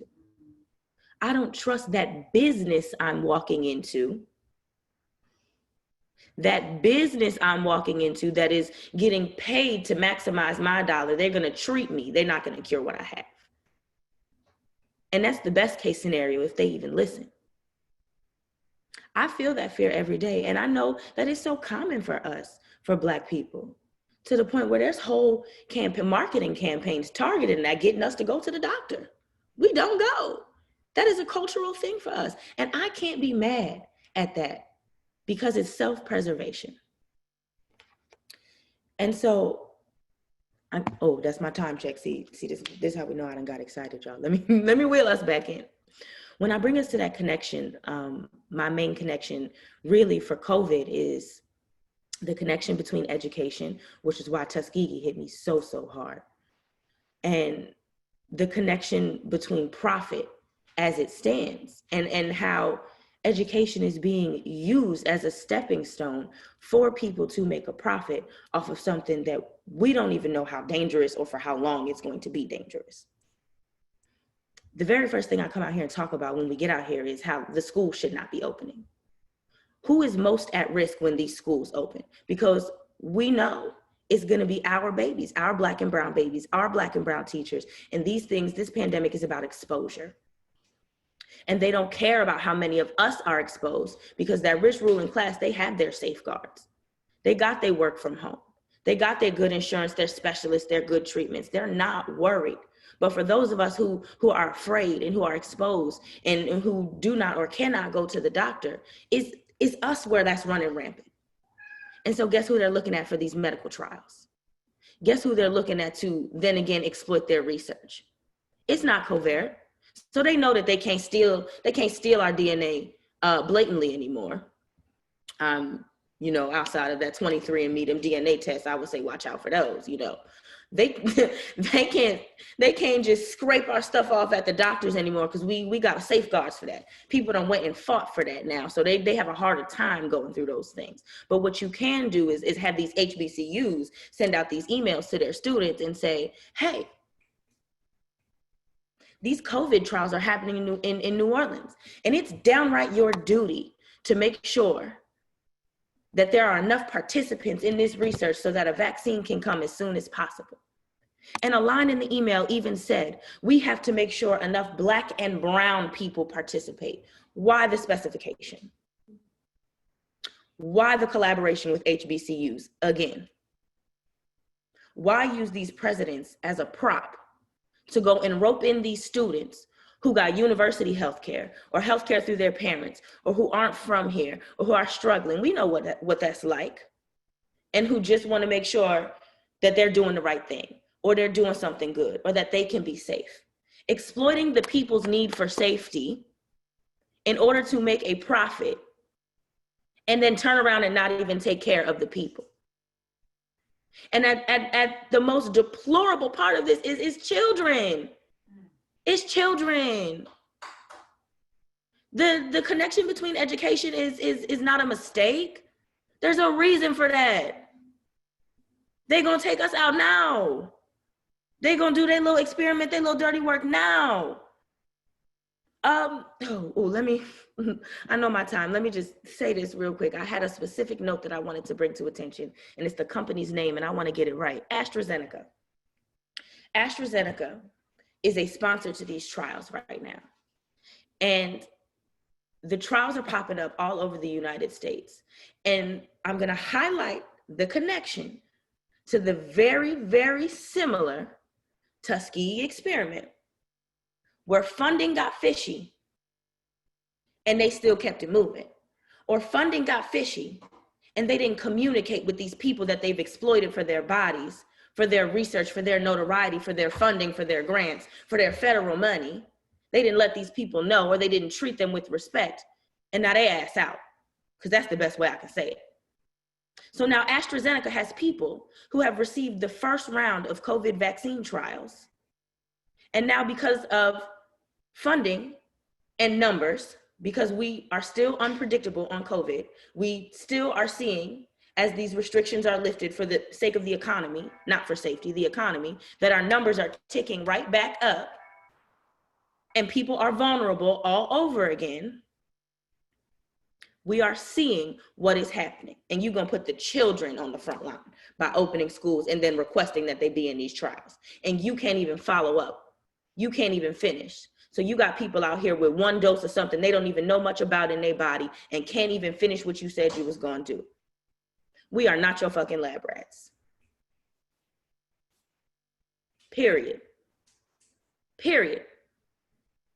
And so in the interest of time and not getting on my soapbox for real, I just encourage us to remember and notice and call out these connections because they're everywhere. Because the terror on Black bodies, the calculated intentional terror, the war on Black and Indigenous bodies is everywhere and it's not covert. And the connections, you can see them in your day-to-day activities, in your day-to-day actions. Call that shit out. See that shit. Let somebody else know about that shit. I had a conversation in Trader Joe's about that shit with somebody today. Because anywhere you go, it don't go away. It don't stop, so we shouldn't stop. I'm not gonna stop talking about it. All day, every day. Y'all not gonna be secret, neither am I. I'm out here, you out here. We're out here.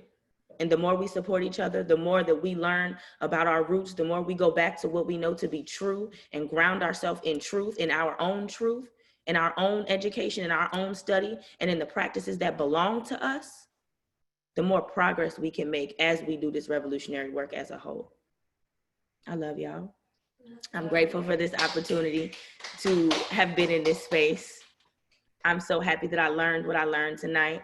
I want to hear more about acupuncture. I want to hear more about everything that was said tonight. So I can't wait to do this again. I love y'all. More, up. Yes, yes. Continue to give yourself a round of applause. I really appreciate everybody who came into this space. We still have one more speaker, but I just want to thank everybody for coming into this space, willing and open to receive information, going through the process together. This is what it's about, y'all. So the word for the night for Vanna is grateful. Okay, so next we are going to share with Nana Anawa. She could not be present with us, but she sent us a recording of her voice that we are going to partake in here together. I'm looking for Nana Anawa's bio just to give y'all a little information about her. She is Nana Anawa Nantambu. She's known as Nana Anawa, Mama Nana, and Mama Anawa. Her grandchildren call her Sawe, Sewa, excuse me. She is native of New Orleans and has lived here most of her life, except for 5 years in graduate school, 4 years in Nigeria, West Africa, and 4 years in Durham, North Carolina after Katrina. She has 8 grandchildren and 2 sons. She values learning through travel. She practices conscious eating habits, meditates, works, blesses us with her singing voice, and practices lifelong learning, and has earned a BS in mathematics from UNO and a PhD in education from the University of Michigan in Ann Arbor. And she believes that life is beautiful. So I believe that Quest or Tina will be queuing up the video. Y'all help me. I'm sharing my screen right now, Lana. Sweet. So yeah, y'all shake it off. Take a deep breath so we can partake in this part, and then we'll be wrapping up with after questions. Can y'all see my screen? It's just a black screen. Yeah, okay, thank you. Yes.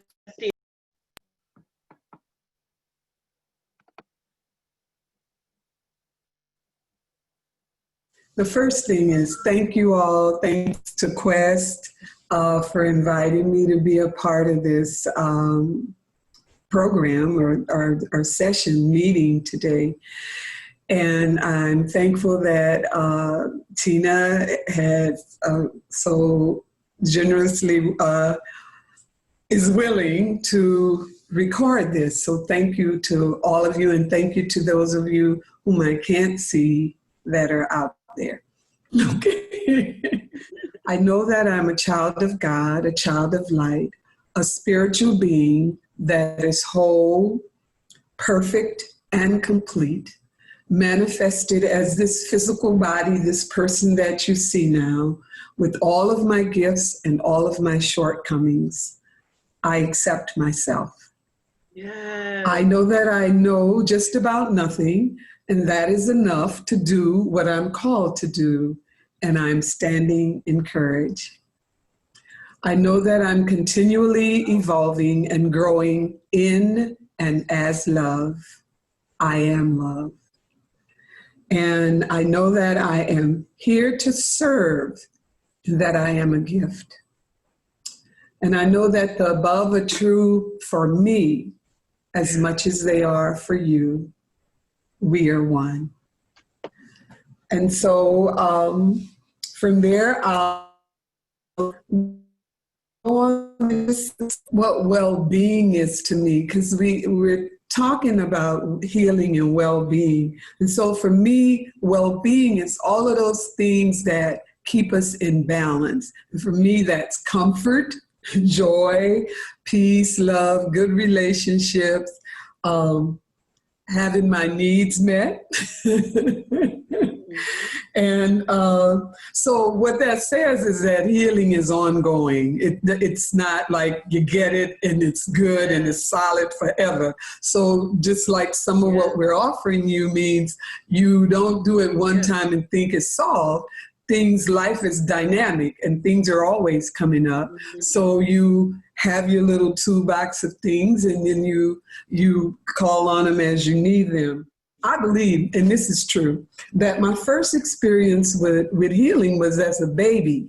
You know, when you were first born, when you cried to tell somebody you were hungry, you cried to say you needed a diaper change, you cried to say, hey, come pay attention to me, kind of thing. And then I think about the times when you would cut a finger maybe or stump your toe. Your first response was to put spit on your finger, at least mine was, put spit on my finger and touch it, okay? And so all of that to say, what am I attempting to get across? I'm attempting to get across that healing is self-directed and it's inherent in our who we are. And other than we allow ourselves to be conditioned that our healing comes from outside of us. My healing is girded in my deep aspiration to be myself. who I truly am as a unique individualization of God that I use, God or creator or the universe or whatever is that for you. You figure that out for yourselves. And with the help of community, because it's in being in community that clarity comes. When you see yourself with others and see the gifts that they offer and what they bring, it helps you to hone into what you have to offer. When we feel out of balance, in general, it's because something inside isn't feeling comfortable. And the point is to try and understand what that is. And for me, meditation is one of those tools that helps me to get in touch with what is going on and be able to do something or see something in a way to make a difference.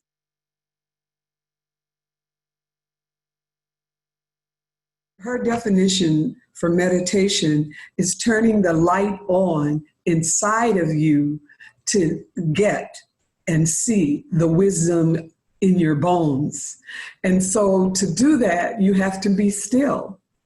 You know, you have to be quiet. And so when I feel broken in some kind of way, then that's what I refer to. But I don't only do it then, I do it as a habit to develop the skill of paying attention.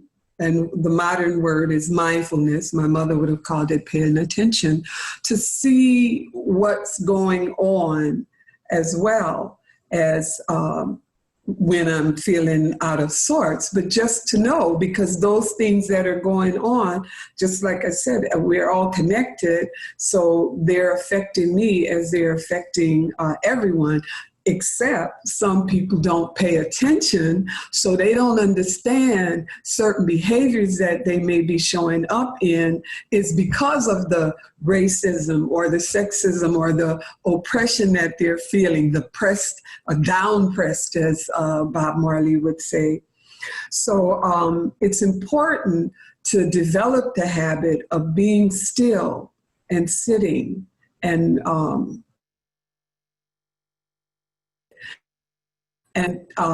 some other things that go along with that is paying attention, and paying attention in a particular way, not to be judgmental about what's coming up for you, whatever is arising, to look at it and see it and let it pass, not dwell on it, not try to analyze it in that moment. But at some point, because it arose, it tells you maybe that's something you need to work on and look at.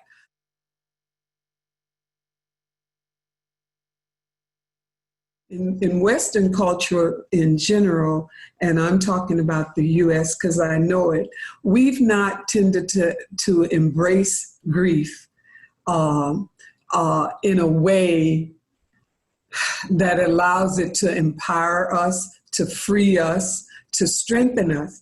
I can remember that you wouldn't see people. It was a thing to hide your crying or to hide your pain, and it still is.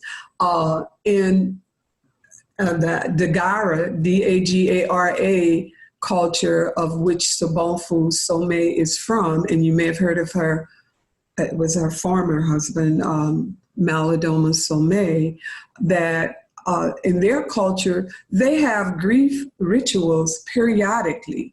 I mean, it could be every 3 months, it could be every month, it could be as it's needed, but it's periodically, because what we know is everybody has grief. You know, we're having grief right now, like all get out in this country. The pandemic is one thing, as Quest laid them out. The pandemic, the economic depression, all the injustice that we're out in the streets and you're out in the streets raising up for our awareness, those of us who might not be so aware, all of those things combine to make grief, in addition to the things I don't even know that's going on in your life, that's going on in my life. And so the point is, we always have something we're grieving. And the grief ritual is the idea of we're not grieving alone. And because we have been kind of cultivated to feel we had to grieve alone. You don't want anybody to know you this, your problems with that. Everybody has them, so why are we trying to hide?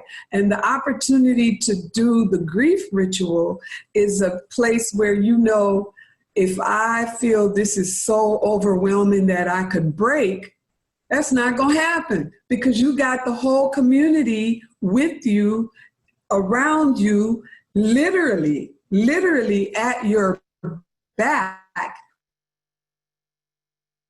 At some point, maybe even having to touch your back so you know the community is there. They're singing, they're chanting, they're drumming, and that is one thing I would like to see happen, make happen. Sula, who's also on the panel, knows that is one of the things that I've spoken about several times. I have been a part of conducting 3 in this city, and the first one was right in February after Katrina. So anyway, the point is just putting some information out there. So if you're interested, you'll say, yeah, let's make that happen.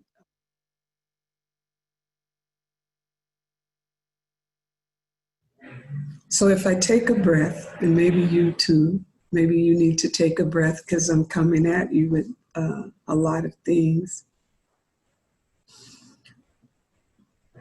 We're always breathing, but conscious breathing is another thing, paying attention to our breath,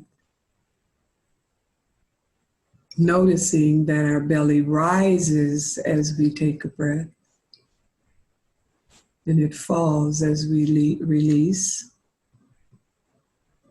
And that helps to ground you, to center you, to refocus.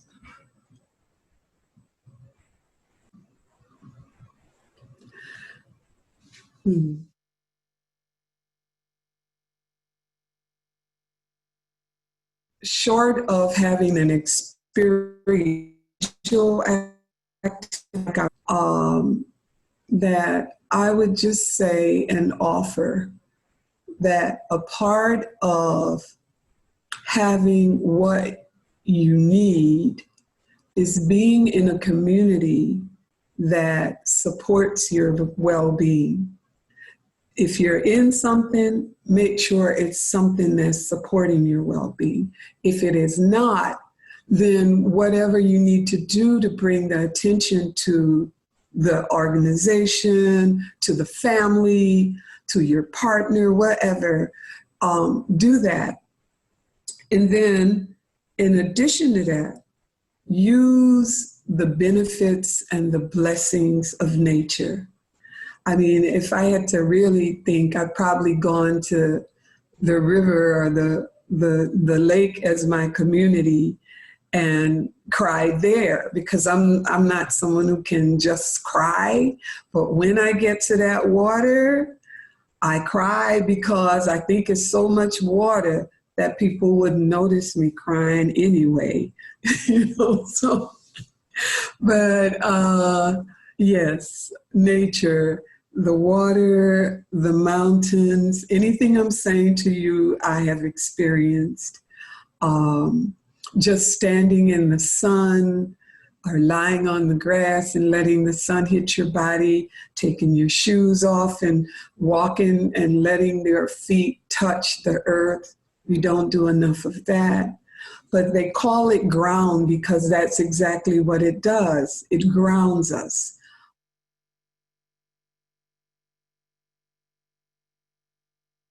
I'm going to close with something we called sending metta. And metta is a word that means loving kindness, friendliness. And so I will invite you to say to yourself what I say after I say it. And so starting with, may I be grateful.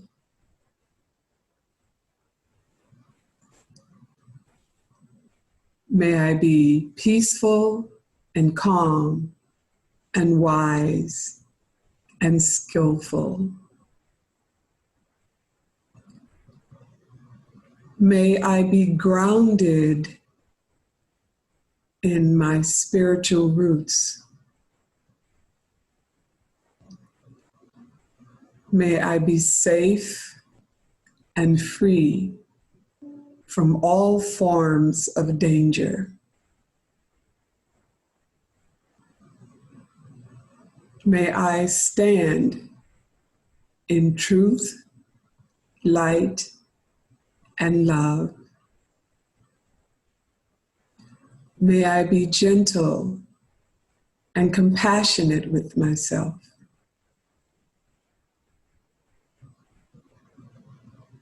May I trust and know that all is well in my life. May I be whole, healthy, contented, and complete. May I be at ease.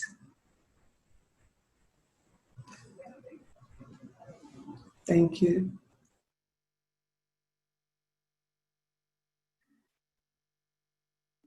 Thank you, Nana Anawa.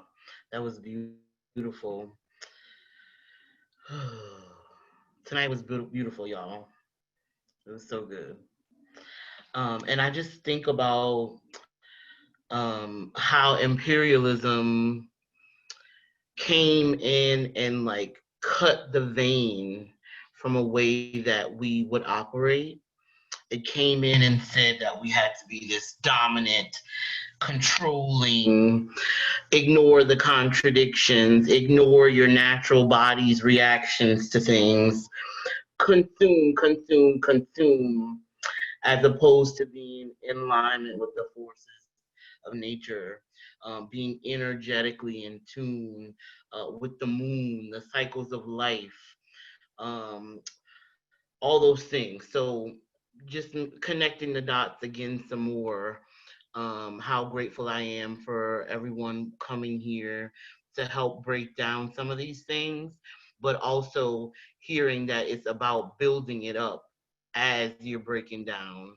It's about building up as we dismantle and comb through and shuffle out that which does not serve our greater collective liberation, because we can't get up over here and leave some down over there.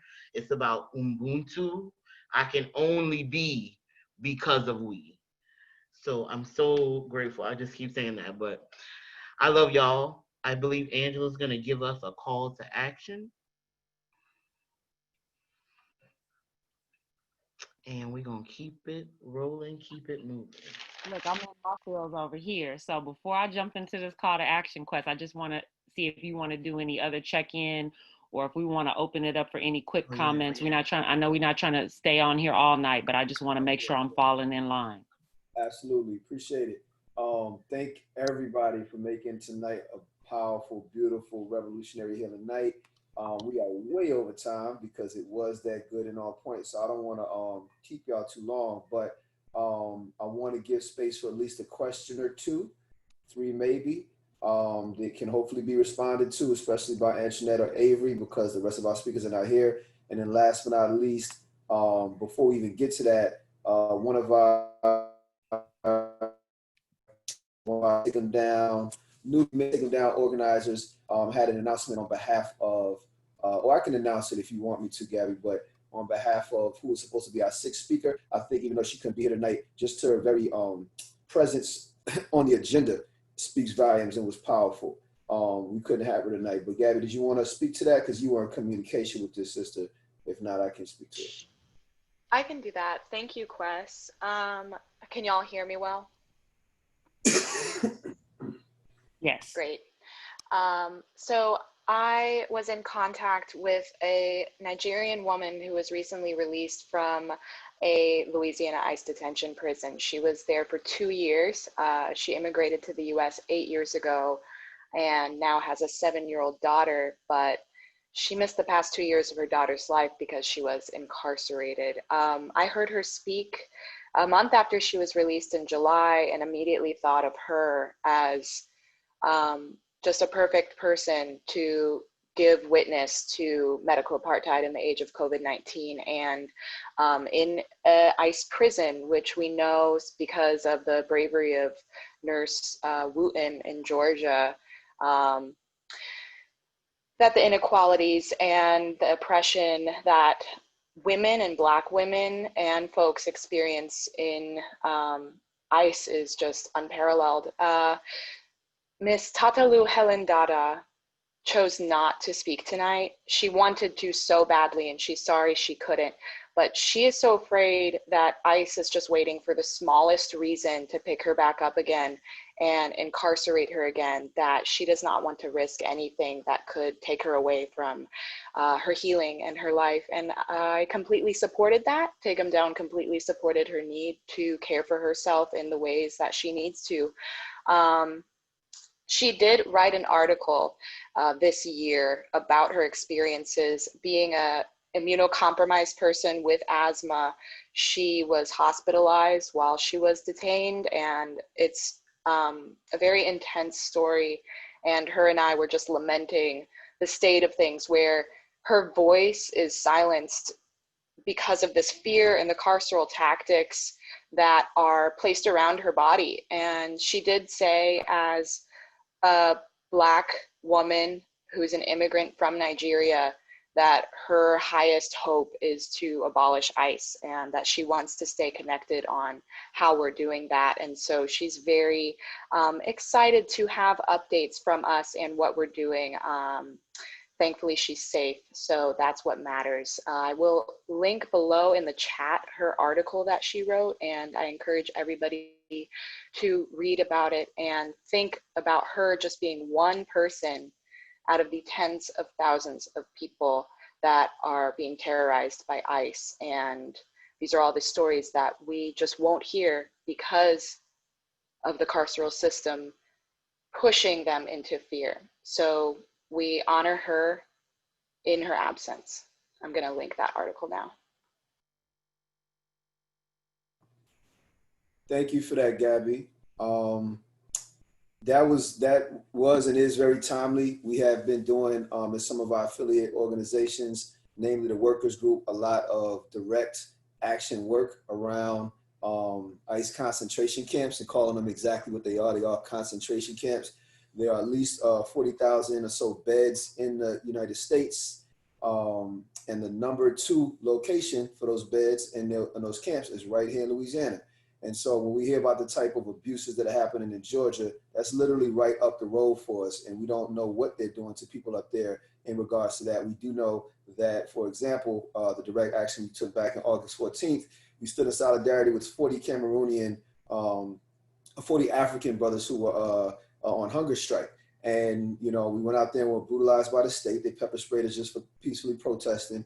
But those men are being brutalized on a daily basis. And so much as you're talking about the same pepper spray they use on us, they send it through the vents so that these men have to inhale that. They do literally just torturous things to them. And as we speak, I was checking my signal for the brother Divine, who they blamed for organizing this, even though it was, just their accusation. And they relocated him to a different ICE concentration camp, and now they're threatening to mass deport all of those brothers in one fell swoop in the next few days, it could be. So these are urgent issues, and this is, segueing directly into what Angela's going to take us to with the call to action. We don't have a very next step plan for what needs to be done there, but at the very least, it's a part of our everyday work, educating, agitating, organize. We was just in the street for 7 days talking about this stuff. And this is why, you know, as organizers, you know, and I think we all felt really grounded by the spiritual work tonight. It's not that that stuff is outside of our purview. We probably need it more than anybody else, but we put direct application to that to, you know, understand that the landscape out here that makes it where we're separated from those traditions, like Vonna was talking about, requires our direct intervention as well. And it requires us, one band, one sound, but expanding the congregation, as we say, the Revolutionary Church. So I'm gonna go ahead on and pass it off to Angela. She got a little PowerPoint. She's gonna tell us some ways we can engage. Okay, can you all see the screen? Give me a thumbs up to the screen if you can see it. Okay, I'm not gonna hold you long with this, but I do wanna share some very important things. We are so very grateful that you've come to share this space and time with us, and we're always grateful when you make the time to be with us in community. We see these call to actions as being ever so important. And we see this work all being connected. So when you hear us say educate, agitate, organize, we don't mean one without the other. We mean all of them. And they show up in different ways at different times, but they are all essential. I also want to say to you, and I hope that you all are listening very closely when I say this, there are times when, as oppressed people, we choose to analyze the landscape and recognize what our needs are, and we adjust according to our needs. And as I go through this call to action, I'm going to give you some practical examples of what I mean by that, because this is important. So we just wrapped up 7 days of action in regards to women, folks, and families. There's so much of what we talked about tonight that we don't just talk about. We do the work necessary to ensure that we are just not talking about it amongst ourselves, but we are out in community, elevating these narratives, elevating these voices, elevating these concerns and these issues in the ways that we can with the time that we have, because we can't keep it amongst ourselves. As Avery said, wherever she goes, she has to drop us something, because people need to know. And we cannot judge people or criticize people for inaction when the information is not being made available. It is our duty to ensure that we are sharing information the ways that we can, how we can, not from a place of lecturing people, but from a place of sharing and allowing people to do what they will with that information. It's not just about the information, it's about the perspective that we have in relationship to the information. You're here tonight, and we're grateful for that. Everything that has been shared is connected to all of this other work. It's all connected. This is our brother Big E, and we can see him actively doing the work in community. As challenging as it may be, this very same day, he was impacted by state-sanctioned violence. It's also important to know that what happens to him happens to every other member of women, folks, and families that are connected to him. In the same way we would rise for Big E, there's an expectation and an understanding and a reciprocity that exists, because we know that Big E will rise for us. So I want us to imagine how much stronger it makes us in community when we have this level of reciprocity. In regards to Take Em Down NOLA, we understand that being in the streets is not just something that we do just for the sake of. We're not in those streets just to be seen. We're not in those streets to check off a box and say, we had a protest today. We're in those streets to educate, agitate, and organize. And every time we're in those streets, we aim to share information, but also connect with members of our community, because sometimes us being in those streets is the only access that some people have to even an entry point to the information that we have to share from our perspective, and an opportunity to see us up close and personal and connect with us and draw close to the work. Some of you are here with us tonight because you met us in the streets, and we have to continue doing that. One of the things that was very important about tonight is that some people don't always understand why we do what we do. We get criticized for being in the streets and being loud. We get criticized when we take a moment amongst ourselves to go sit by the goddamn river. Somebody wants to know why you're so loud. Somebody wants to know why you're not loud enough. We do what we have to do when we assess the conditions. And the conditions in New Orleans is that the majority of us here are Black. The majority of us here are facing and dealing with trauma on a daily. And in order for us to continue doing this work consistently, follow through with consistency, sometimes we have to take a moment and we have to go by the river. And if that's what we have to do in that moment, because we've been in the streets every day prior to the time we're at the river, and if that's what we have to do, because when we get up from the river, we're going to continue to do this work, then that's what we are going to do. And no judgment, no confusion about it will ever prevent us from doing what we have to do, because that's what we need to do. We also understand that when there are moments in time like that and we're amongst ourselves as organizers and we don't understand, we can simply ask. And if it is the case that some of us need a moment by the river, then that means those of us who don't need a moment by the river, we can continue being in the streets and pushing the work forward, because it's all of us collectively to sustain the work over time. So we are asking you to join us again in the streets on Saturday, October 24th at 6 p.m. because the message that we have here tonight, we have to take it to the streets. If you did not hear Antoinette say so clearly that symbols and systems are connected, then you missed the message tonight. It's all connected. We also have an open meeting for Take 'em Down NOLA that's going to transpire. We share all those details, dates, and all that stuff with those who are interested. And so if you're interested, you can just email info@takeemdownnola.org, and we will send you the information in regards to the open meeting. So we want you to know that. Next, our comrades at the New Orleans Workers Group are going to be hosting an important forum. We're going to be in that thing on Sunday, the 11th at 6 p.m. Why? Because even though we're talking about all this tonight, and we've been in the streets for 7 days, there are still some who do not understand why it is we do what we do. They think that going to the polls and voting is the answer. Now, we're not anti-voting, so don't go out there and misinterpret or misjudge what we're saying. We're gonna go to the polls and we're gonna vote no on Amendment 1. We're going to fight back against all of the attacks on reproductive justice, yes.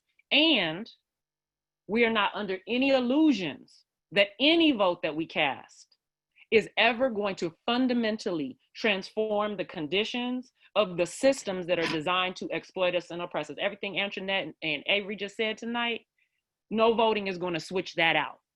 So sorry to tell you. But we do understand that when the people rise up and fight together, we can push a thing forward. That is why we have seen shifts in the conditions. But we want to uproot, eliminate, dismantle, and smash the systems designed to exploit us so that we can reorganize the society in ways that align with our health and our wholeness. We have work to do. So if you want to participate in that forum, we want you to RSVP to the email that you see on the right-hand side on that flyer. You can go to the social media pages for the workers group as well. And if you want to join us in the street for canvassing purposes, you can join us on Friday the 16th. Now, pending what goes on with the weather, and we always assess the conditions and we'll adjust accordingly, we're planning to be out there canvassing at St. Bernard and Broad, unless you hear otherwise. All you got to do is show up. If you feel like the weather is doing the most, then we understand that you won't be there. It's that simple, okay? There's also an open meeting that will transpire for the New Orleans Workers Group. And if you're interested in more information regarding that, you will also RSVP at that same email address to get more information. we want to share with you that the New Orleans People's Assembly meeting is coming up on Wednesday. And we have lots of information that we want to share that is a continuation of what transpired in these 7 days of action.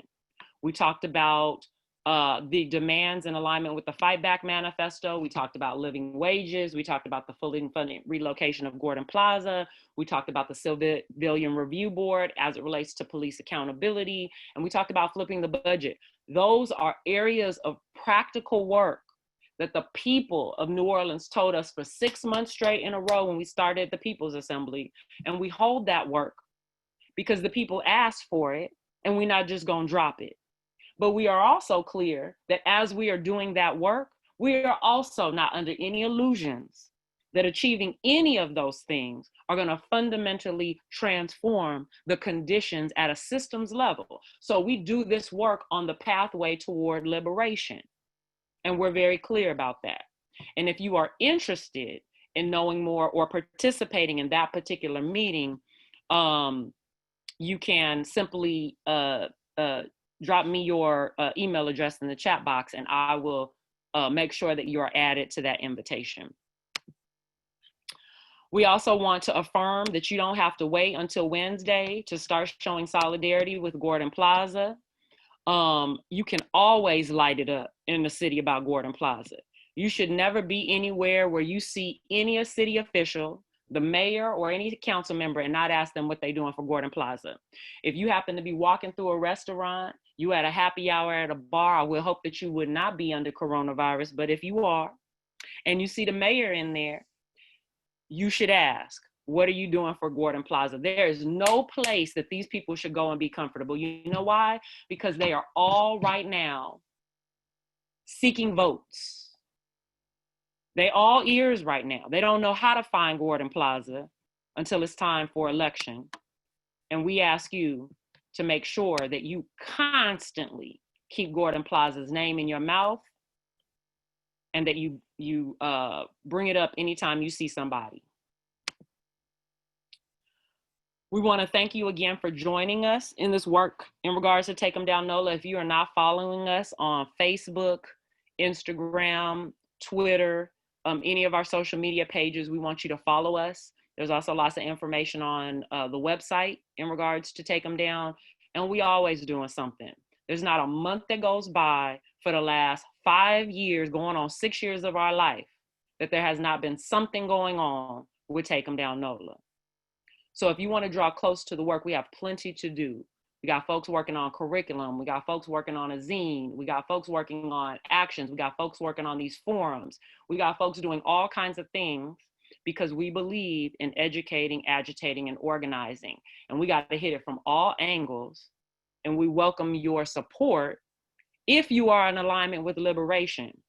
If you see this work as a way for you to engage in capitalist exploitation, then we don't need your help. We don't welcome your help. And this will be the last time we see you. So I'm gonna turn it over to Quest to close us out, or whoever's gonna do the closing affirmation. We love you all and thank you for joining us tonight.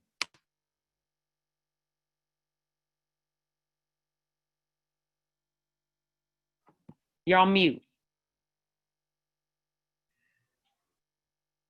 Thank you. Okay, I'm back.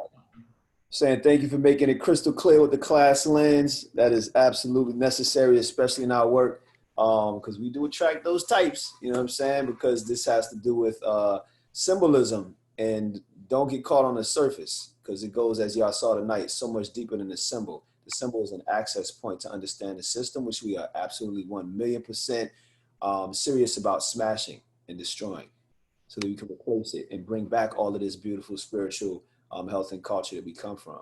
But in order to do that, we cannot compromise with white supremacist, heteropatriarchal capitalism. So if y'all about that life, you know, all those affiliate organizations we talked about, y'all can get down with them too. And you can also rock with our work as an access point. I want to go ahead and let us go for the night. It wouldn't feel right if we didn't do it with the Asada chant. And I don't know if my boy Big E is available, but if I don't hear from him in like 3 seconds, I'm gonna go ahead and do this myself, and y'all can just go ahead and repeat after me. from your little corners of the world. This is not the same when I can't hear your voices, but you know, I'm gonna pretend like we're in the streets and I can't. So this is for our sister, for and from our sister exiled in Cuba right now, who escaped the divided snakes in hysteria when they tried to lock her up, allegedly for shooting the cops. She was a freedom fighter, is a freedom fighter, and she's taught so many of us how to fight. She tells us to remember at all times, and we use this mantra to bring ourselves closer to each other and closer to the work, and we live by it. And she even quotes one of our great revolutionary ancestors, Karl Marx, at the very end.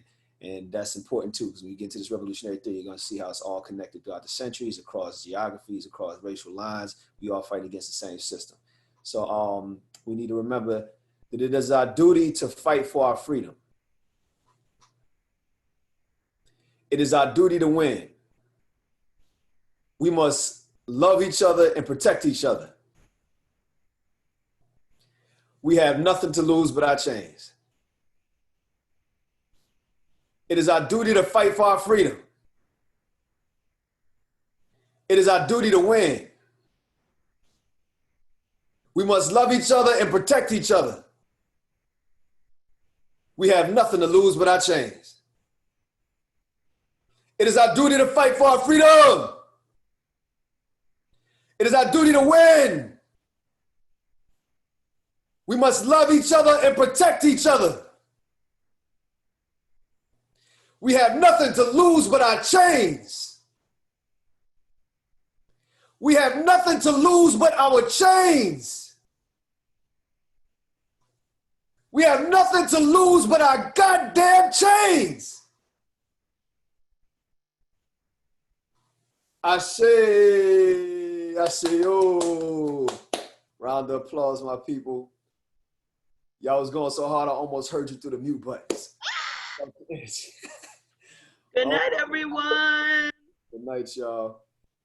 So good. So good. Good night, everybody. Beautiful, beautiful forum. Thank you all. Thank you.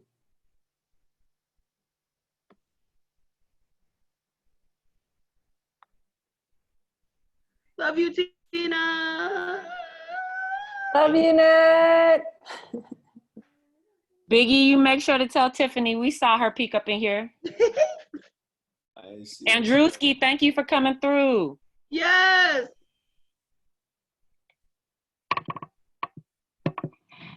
Good night, hey. everybody. Night, everybody. Good night, Gree laugh. Night, Gia, Caro.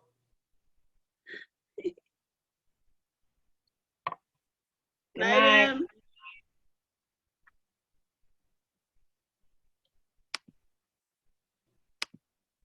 We're gonna go ahead and